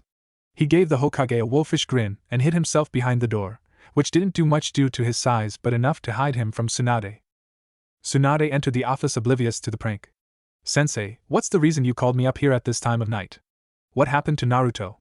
Demanded Tsunade, not really happy for her sleep to be interrupted. She had too much sake earlier and wanted to sleep the effects off. Doing what Iruka did to them earlier, the Hokage simply pointed towards the direction behind Tsunade. Tsunade whirled around and came face to face to a grinning 9-foot-tall golden werewolf. She blinked at the sight. The wolfman blinked and gave her a lick from chin to hairline. Tsunade did the only thing reasonable to her at this point in time. She screamed bloody murder. Thaya! Tsunade screamed and reared back a fist and proceeded to punch the hostile-looking creature in front of her with all the strength she possessed. To the shock of everyone in the room, the wolf just raised his hand and caught Tsunade's super punch with the palm of his hand. A small shockwave emanated from the force of the punch, but the wolf looked as if it didn't affect him all that much, which left both the Hokage and Tsunade flabbergasted. "Tsunade-san? That hurt." Naruto whined in protest, letting go of the fist and waved his numb hand, willing the numbness to go away. Tsunade just looked at him in shock, then awe, then anger. "Naruto! Don't you dare scare me like that. I could have killed you with that punch." Realizing what she just said. "How in the world did you block my punch? That should have destroyed your hand." Naruto continued to whine and waved his injured hand, willing the numbness to go away, but he could feel that it was already in the process of healing. He was just happy that the punch didn't break any of his bones. "Don't know. I just reacted. When I saw your fist nearing me, my hand just went up on its own and caught it," he explained, then whined again. "And it hurts too," he said in a pained voice, his ears drooping. Now Tsunade was guilty for hurting her favorite patient, then proceed to heal the injured hand. She discovered that it was already healing at an astounding rate, and the bones weren't even shattered by the force of her attack. "Amazing. It's almost healed and not a single one of your bones and muscles were damaged. In fact, it seems like your nerves just got damaged a bit due to the punch," exclaimed an astonished Tsunade, running a diagnostic technique over the hand to examine as much as she could to add to her report on Naruto's bloodline. The Hokage, seeing the prank was successful, decided to get started with the discussion. "Now that you're here, let's get started. Naruto, why don't you start by telling us what happened this evening?" Naruto nodded and moved to the front of the Hokage. He was about to sit on the offered chair and saw that it was too small for him, so he just removed the chair by lifting it up by its arms with one hand and placed it on the side, then flopped down in front of the old man, causing the room to shake a bit. Both Tsunade and the Hokage was awed at the awesome strength the blonde casually displayed as if it was nothing. "Let me see, it all started when I failed the academy exam again." Naruto proceeded to tell them what happened. The offer Mizuki gave him to pass the exam, how he stole the scroll without the ANBUs knowing about it. This info made the Hokage's eyebrow twitch and Naruto to give him a sheepish grin. Learning the Kagebushin and the legendary summon technique, this info got a raised eyebrow from the older people in the room. The revelation of the Kyuubi inside him. Sarutobi winced when Naruto gave him a glare, the change and how he put Mizuki down. At the end of the tale, Sarutobi let out a long sigh and decided to tell Naruto about the Kyuubi. "Naruto, before you glare at me for keeping the Kyuubi a secret from you, you have to understand that you were too young to know about it, and besides, knowing you would have shouted it off the rafters. That would practically bring out every villagers down your throat. I made sure that the ANBU protected you from the mobs when you got out of the orphanage, and you knowing and talking about the Kyuubi would only make things worse. Besides, I planned to tell you about the Kyuubi anyway when you became a genin, since that would allow me to protect you easily, since that would put you under my command," explained a tired Sarutobi. Naruto was silent and listened to the old man's explanation. In truth, he did understand the old man's reasoning. He was dead on about his attitude. If he knew the truth, and his past self would have flaunted it to every villager just to spite them. He sighed and gave the Hokage a wolfish smile, telling him without words that everything was alright. "I understand, Hokage Gigi. You were right. I wasn't equipped to handle that information if you consider how loudmouth I was before my bloodline activated for the first time." Naruto paused. "So does this mean that you know my parents as well?" Both Sarutobi and Tsunade went stiff at the question, which didn't go unnoticed by the blonde. Sarutobi gave out a tired sigh. "Yes, Naruto. I do know your parents." He raised his hand when Naruto was about to say something. "But I can't tell you yet because your parents told me that you are not to be told until you are Chunin, or you have the necessary skills to protect yourself. Your parents were powerful shinobis and they have attracted a lot of enemies during their time in the Leaf. If they accidentally learn about your identity as their son, then you will be swamped with assassination attempts that not even your bloodline can protect you. So please, Naruto. For now, let this old man keep this secret for a while longer. I just want to keep you safe." Naruto released a loud growl that made the glass on the window shudder. He sighed and gave out a plaintive whine. "Fine, Gigi. But you promised to tell me when I'm stronger, right?" Seeing the Hokage gave out a pleased smile and a nod, which he returned. "Okay, Gigi. I'll hold you to it. So what now?" "Now I want Tsunade here to give you a thorough checkup to see what has changed when you transform to your wolf form. I want to make sure that nothing will cause serious problems later. Also, I want to know if this is a permanent transformation or not, so I can make the necessary arrangements just in case." Naruto gave a nod, which prompted Tsunade to activate her diagnostic technique, which resulted both her hands gaining a greenish aura.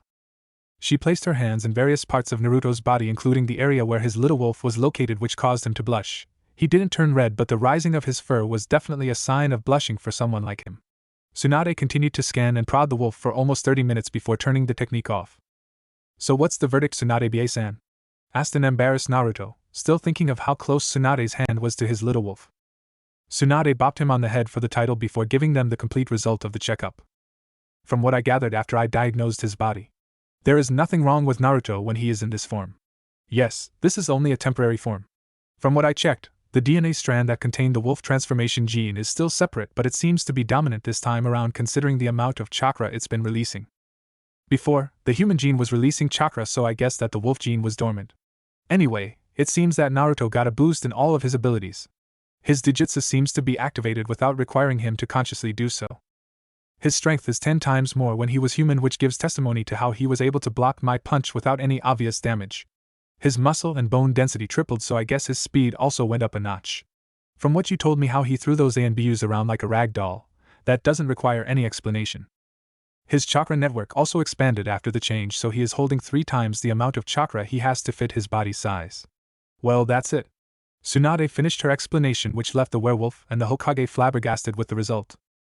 Wow! Cool! Bellowed an excited Naruto, then released an ear-splitting howl that smashed the glass on the windows in the office from the force of it. Naruto stopped the howling when he saw the shattered window and grinned sheepishly while scratching one of his ears with a clawed finger. So, how do I turn back to my human form? Both Tsunade and the Hokage looked at each other, then at Naruto. The slug Sannin shrugged. Don't know. From what you told me, rage seems to be the trigger to your werewolf form, but we don't know what the trigger would be to turn you back. All I know is that you have the ability to do so. Damn it. How am I supposed to work with me like this? I mean, I won't even fit inside Saji's shop, being 9 foot tall and all. Whined a clearly distraught werewolf. The Hokage was about to say something when the door to his office was violently thrown open by a distraught Inuzuka clan head. Hokage-sama. Something is wrong with my dogs. The howl earlier made them. She trailed off from her shouting when she saw a large golden-furred wolfman staring at her along with a shocked Tsunade and a sighing Hokage. What in the world is that? She pointed at the wolfman while her partner Kuramaru was whining behind her. The Hokage sighed. This is going to be a long night. So let me get this straight. Naruto-san pointing at a clearly sleeping Naruto in his wolf form in one corner of the room. Tail and ears twitching every now and then, has a bloodline similar to that of a wolf that allowed him to turn into that, pointing to Naruto again, who snorted in his sleep, oblivious to the world around him, which granted him unbelievable strength, speed, and agility with senses that surpassed those in my clan. She took a deep breath then. Did I leave anything out? The Hokage just shook his head. Nope, you got it all. Now, this is an S-class secret temporarily before we can discover what Naruto can really do. Once we have a complete readout of all of his abilities, then we can release it to the public. I am thinking of making Naruto as a clan head despite his age, since it is one of the laws that the Shodaime enacted when he formed the village. Those who have a bloodline are automatically clan heads. Everyone became quiet, their own thoughts occupying their minds. Tsunade thinking of Naruto's bloodline, the Hokage thinking of ways to improve Naruto's way of life in the village, and some about the revelation of this alpha wolf in the village. An alpha that is obviously far above his own clan and kennel that made her and Kuramaru, her dog companion, nervous as their instincts told them to just bow down to the golden-haired wolf sleeping in the corner. A loud grunt from the sleeping werewolf in the corner surprised them. Tsunade, who didn't like to be jolted like that, proceeded to bop Naruto on the head hard. Naruto woke up immediately with a whine. What did you do that for, Tsunade-basan? Can't you see I was sleeping? Whined a clearly annoyed Naruto. Tsunade snorted and gave the wolfman a glare. It's about time you woke up, Gaki. We have to find out where we can hide you till you change back to your human form. She turned her attention to a clearly amused Hokage. Sensei, where is Jiraiya? He should be here. The Hokage thought for a moment before bringing out his crystal ball. He made a few seals, then proceeded to activate his spying technique. He saw Jiraiya currently sprawled out on his bed in one of the hotels in the village. He is sleeping at the moment in the Leaf's Embrace, a hotel in the entertainment district. Do you want me to order an ANBU to get him? Tsunade thought for a moment, then grinned. Nope. I'll do it myself. She turned to Naruto and gave him a speculative leer which made the blonde werewolf nervous. Gaki, I want you to go to Training Ground 44 and wait for us there. The Hokage immediately looked at Tsunade with a frown on his face. Training Ground 44? Why in the world would you want Naruto to go there? The place is dangerous. There are wild animals in that forest that could hurt him. That is why I want him to go there. Look at him. Do you think any creature in the forest could hurt him? He told both occupants in the room while jabbing a thumb behind her, indicating the blonde. The Hokage, Tsum, and Kuramaru looked at the blonde werewolf who was sitting innocently on the floor in one corner of the room, ears twitching and tail waving behind him. When he noticed the attention he was getting, he gave them a wolfish smile, showing off his razor-sharp teeth that made the Inuzuka matriarch and his dog companion cringe. The Hokage sighed. Good point. Naruto, do you know where Training Ground 44 is? He asked. Naruto grunted in affirmative. Is that where the crazy snake lady trains? Sarutobi's sweat dropped at the obvious reference to Mitarashi Anko. Yes. Can you go there now and wait for us there while we go and get Jiraiya? Sure. Naruto nodded and disappeared from the office, leaving some golden fur fluttering around where he stood. Everyone was silent, looking at the floating fur, and Kuramaru spoke when the last one fell on the floor. You know, if he does that all the time, then he will definitely be bald in the future. The rest sweat dropped at the comment. Tsunade arrived at the Leaf's embrace and proceeded to ask the front desk what room Jiraiya was in. After getting a response, she immediately trooped up to the pervert's room, then slammed her foot on the door, knocking it off its hinges. She strode in and saw that Jiraiya was still asleep, the sound of the door breaking not waking him up.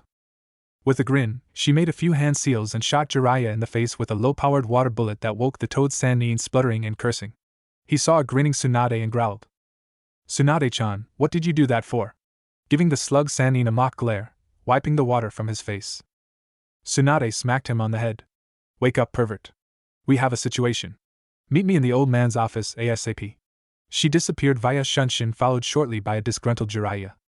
After explaining to an awed Jiraiya what happened earlier that night, especially to Naruto, the Hokage, Tsunade, Jiraiya, Tsum, and Kuramaru immediately went to Training Ground 44 to meet with Naruto.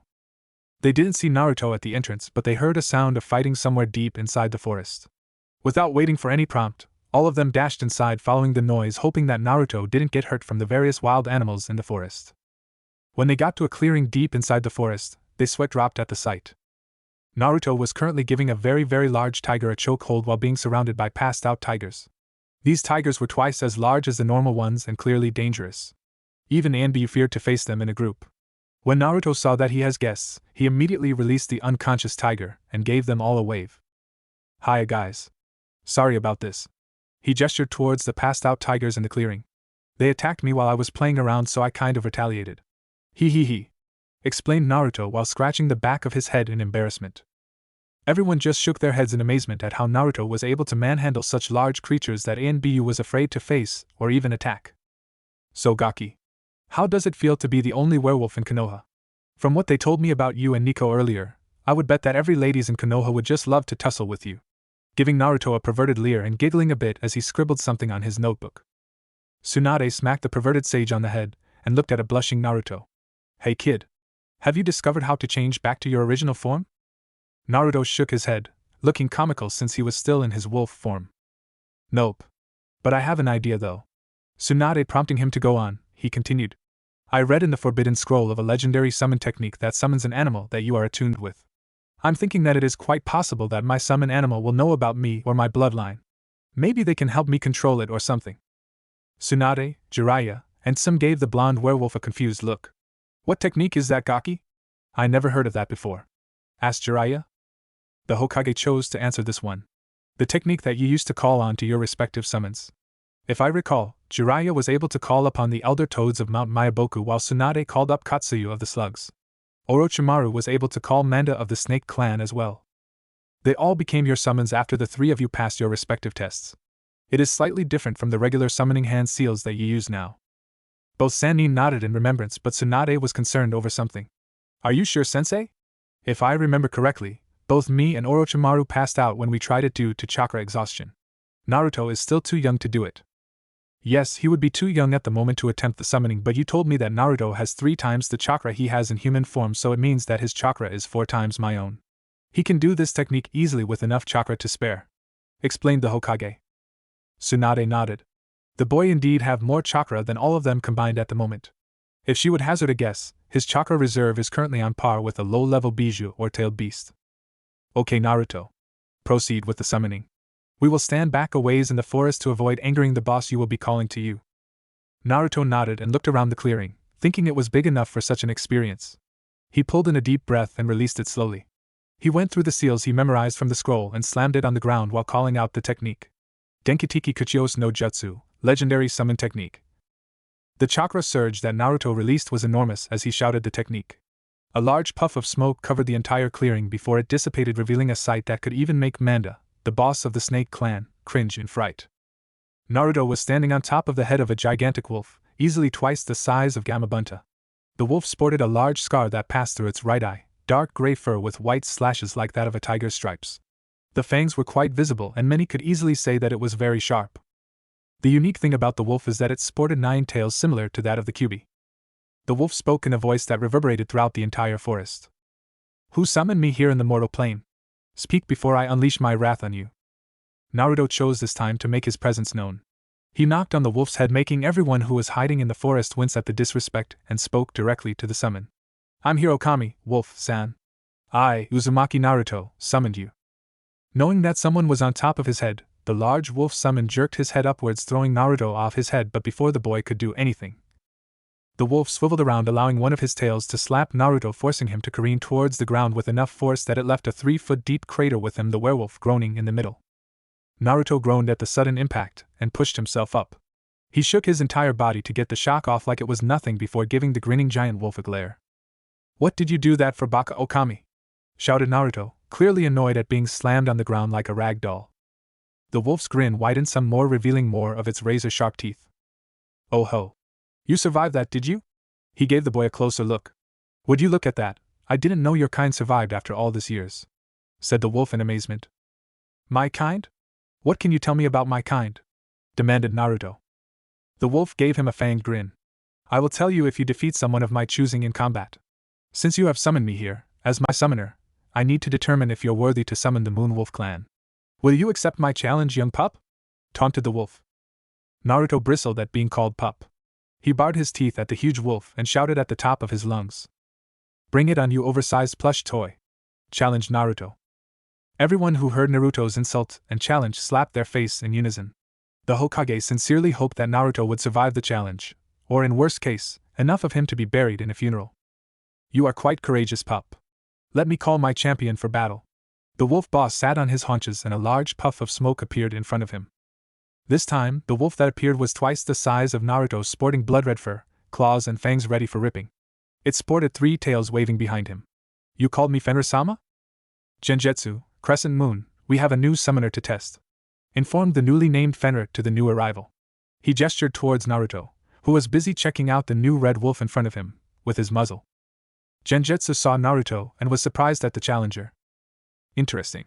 So one survived the Great Cataclysm? This should be interesting indeed." Genjutsu got into a battle stance. "Are you ready, young pup?" he taunted the blonde. Naruto heard the taunt, and just gave the wolf a challenging grin. Fighting another wolf made the blood in his veins boil with anticipation. Hidden instincts boiled to the surface, readying his muscles, instinctively telling him how to attack and defend with ease. Both fighters were at the ready, waiting for some sort of signal before attacking. Sensing the need, Fenrir gave them the much-awaited signal. "Begin." Genjutsu heard the signal and immediately dashed towards Naruto, mouth wide open, fangs glinting in the moonlight, lunging for Naruto's throat.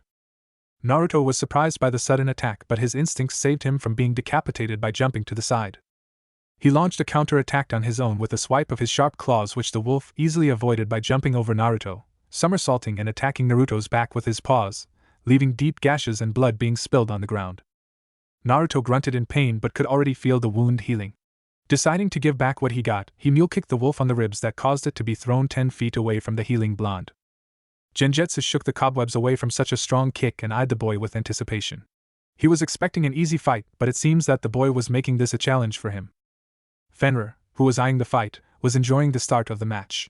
He thought that the boy was done for when his champion executed one of his prize techniques. He was shocked that the boy withstood the attack and countered it, effectively throwing his champion away, giving him time to gather his bearings. This boy has potential, but it is still too early to tell at this point. Let the match continue, he thought with a grin.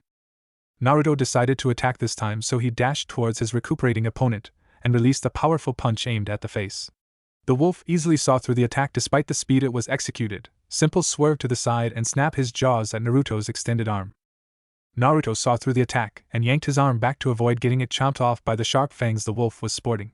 He aimed a kick to the ribs again, but the wolf was ready this time, so it was avoided easily, but not before giving the blonde a few scratches on the side. Both jumped back to get some distance and formulate a plan. "Oh, you are something, pup. Only you have withstood one of my attacks and hit me at the same time," However, you are still way too young to defeat me in combat, said Genjutsu, eyeing the blonde for a weakness he could exploit. He saw none which greatly impressed him. Naruto scoffed at the obvious taunt to rile him up. He was currently in his wolf rage stance, so he easily covered up his weak areas while readying his body for an all-out attack. You're right. I think the kick I gave you rattled your brains a bit, Wolfie. Genjutsu's sweat dropped at the poor attempt at name-calling. You're a wolf too, pup. The summoned wolf deadpanned. Naruto blushed at the mistake. Shut up. Are we going to fight or not? Shouted Naruto, challenging the wolf yet again. Genjutsu grinned. Yes, we are. You might want to try this on for size. The wolf glowed an eerie white before releasing it with a howl. The clearing was suddenly filled with 30 genjutsus, solid ones, all bearing their fangs at him. Now let's see you fight your way out of this one, pup. Giving the last part an added tone that came out as an insult, hoping to rile up the blonde wolf in front of him. Naruto grinned. Well, this wolf's seen nothing yet. He placed his hands in front of him in a familiar seal. He hasn't tried this yet in his wolf form, but he was always best at on-the-spot improvisation. I'll top your 30 wolves with this. Kage Bunshin no Jutsu. Smoke engulfed the entire clearing, shielding both fighters from view. What Fenrir and Genjutsu saw when it cleared scared them. Genjutsu was surrounded by hundreds of Narutos, some of them on the ground while the rest were perched on the trees, all of them grinning down at a wide-eyed Genjutsu. So, shall we begin, Gengetsu-san? Taunted Naruto with a fong-filled grin that brought shiver down everyone's spine. Not seeing any answer, Naruto snapped his fingers and bellowed his command. Kyoarge. Genjutsu only have one thought in mind when he saw all the Naruto clones charged at him, and his 30 clones. Shit. Naruto dispelled what's left of his clones when he saw Genjutsu twitching on the ground, his body littered with bloody gashes. Despite the obvious number difference in their clones, the wolf champion matched each of Naruto's clones blow for blow, showing off that his experience in the battlefield was nothing to be scoffed at. Naruto also didn't get out of the match unscathed. He was no longer wearing any pants, but he was happy to see that his little wolf was clearly hidden behind fur and skin. This confused him a bit. He was also sporting a lot of wounds when he was ganged by 3 of Genjutsu's clones. Tired from the battle royale, he sat on the ground, panting from exhaustion. He was startled by a loud booming laugh that echoed throughout the forest. That was quite a battle, young Naruto. It seems that the Moonwolf clan has a new summoner today. We welcome you to our clan, Fenrir declared with a voice filled with pride. Another wolf appeared in front of him, this one a little bit smaller than Naruto, carrying a black scroll in its mouth. This is the summoning contract of the Moonwolf clan. After you sign this with your blood, the clan will be forever tied to you and to all your blood relatives. Unlike other summons, we of the Moonwolf clan are family summons, meaning that no one will be able to summon us in battle against you. The pack is family, and the family is pack. That is the clan's motto, and as is yours from now on. Your battles are our battles, young pup, declared the holder of the contract after placing the blue-black scroll on the ground in front of the werewolf. Naruto nodded tiredly and walked over to the scroll and kneeled right in front of it. He opened the contract scroll and saw a bunch of names he didn't recognize. Shrugging, he used the clawed finger to open up a gash on his left palm, letting the blood pool a bit before using the tip of the nail of his right index finger like a pen and wrote down his name beside the last entry. Instinctively knowing what to do next, he covered his right hand with the blood that pooled on his left palm and stamped it down below his name. The contract glowed for a bit before it closed up. The small wolf bowed, bit down on the contract and returned to the summoning realm in a puff of smoke. All done, Fenrir-sama. Instinctively using the correct honorific for his summon's boss. The large wolf nodded its head in pride over the pup's instinct to determine the alpha in the situation. I suggest that your friends hiding in the woods to come to the clearing so I can inform you of your heritage. Hearing the words coming from the boss, the Hokage, Tsunade, Jiraiya, Tsum, and Kuramaru entered the clearing towards Naruto. Tsunade immediately went to Naruto's side and started healing his numerous, yet already healing, wounds. After she finished, she looked at the gigantic wolf and pointing at the still unconscious Genjutsu. You may, lady summoner of the slugs, and thank you for the assistance. Fenrir answered the unspoken question. Tsunade was inwardly shocked that the large wolf summon knew of her summons, but she ignored it for now as she proceeded to start healing the red wolf's wounds. Fenrir then looked at the rest of the group. Such a grand pack you have here with you, pup. The Lord Summoner of the Monkey Tribe and the Toad Clan. And what's this, the warriors of the Dog Clan are here as well. Interesting company indeed. Finished the wolf with a chuckle. Fenrir-sama. How did you know about their summons? Asked the curious Naruto as he stretched his sore muscles to get some feeling back into them, ignoring the fact that he was totally naked as he was stretching his body in front of everyone. Luckily, he was ignored. Easy, young one. We of the summons have a hierarchy that is strictly followed. I will tell all of you in brief. The ruler of the summons that allowed us to lend our aid to humans are the four beasts of the world: Suzaku of the south, Siryu of the north, Byako of the east, and Genbu of the west. Each of them rule their respective clans as fit their species. For example, the Moonwolf clan is under Byako, as well as the dog summons. Genbu, who ruled the earth, controlled the monkey clan. Siryu holds dominion over the snakes, toads, and reptiles, while Suzaku control all birds. All summons inform each other who their summoners are so we may know them. Also, the smell that came from their summon are deeply rooted into the summoner so I can easily tell them apart, explained Fenrir. Everyone was astonished to discover that the summoning realm holds a hierarchy with bosses of their own. It is indeed a discovery that holds a lot of explanation in how summons communicate with one another. So Fenrir-sama, can you tell me about the clan you mentioned earlier that I belonged to? Genjutsu also mentioned something about cataclysm that wiped us out, asked Naruto, eager to learn more about the source of his bloodline. Fenrir nodded. You might as well sit down since this is a long tale to tell. Seeing everyone has made themselves comfortable on the ground, Fenrir followed their example and sat on his haunches. Where to begin? The best would be at the beginning of your clan before I start to explain your abilities, young one. A long time ago, before the world became the elemental countries, the shape of the land was quite different.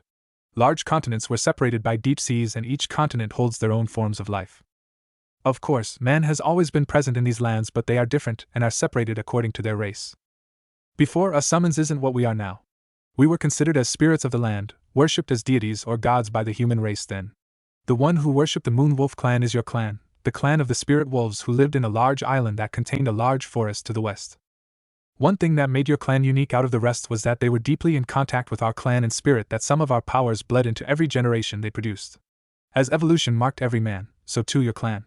The spirit wolf clan gained the ability to shift to wolves that walks on two legs. Before they were called werewolves and have been a subject of many myths and secrets from other races, but I digress.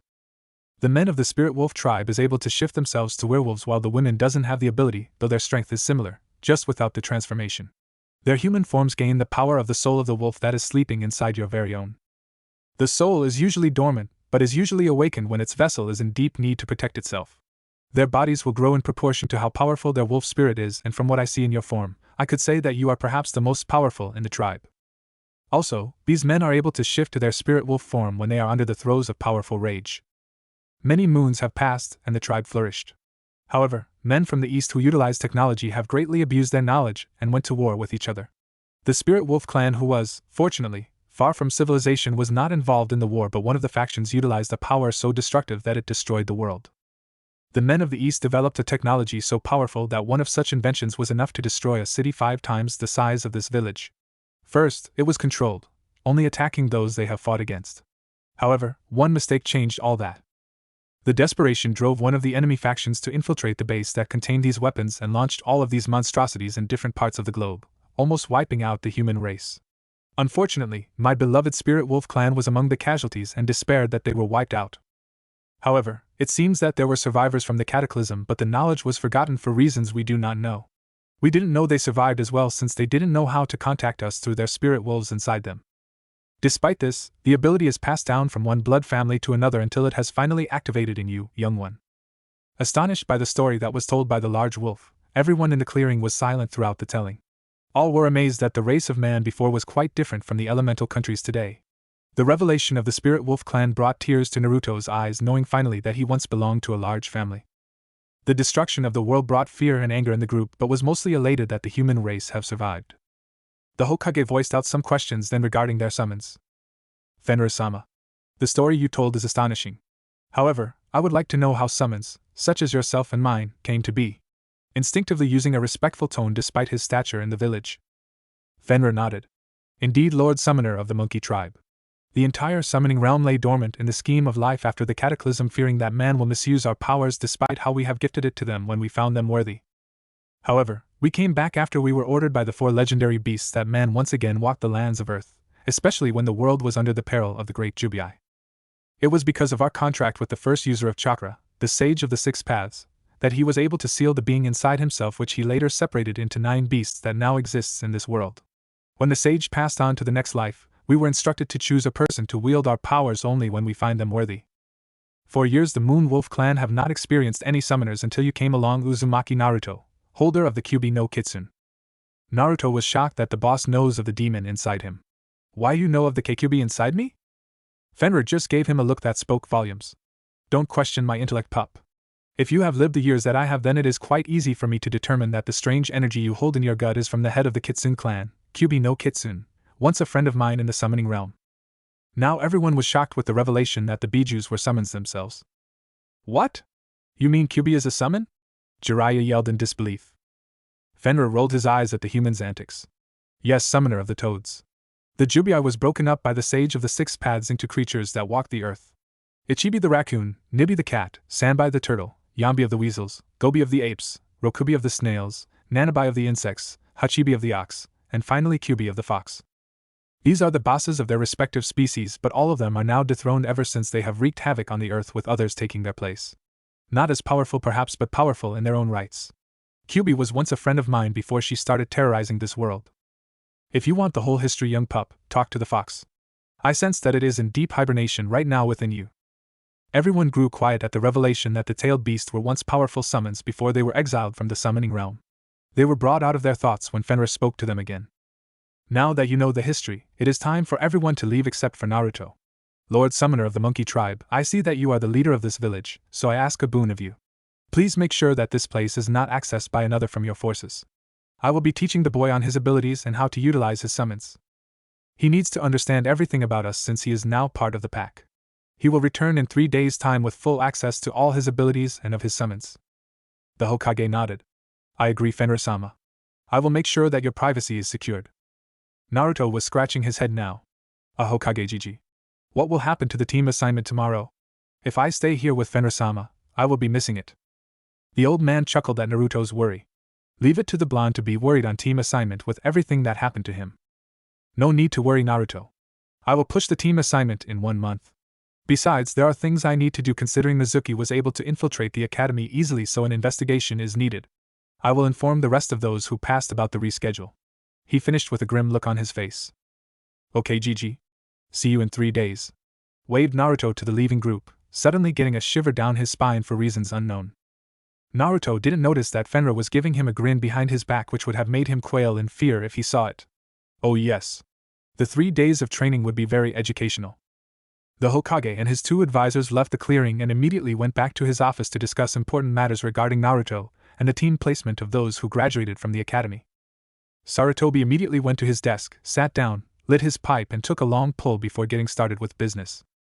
To start things off, I think the 3 of us would agree that Naruto no longer needs to be trained in his bloodline since the Moonwolf clan will take care of it for us. This got a nod from Tsunade and Jiraiya. After all, a wolf summon would be the best choice to train a werewolf of his abilities.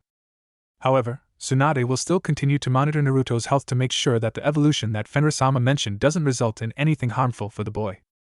Tsunade nodded while taking a few notes on a paper regarding the recent developments in Naruto's bloodline.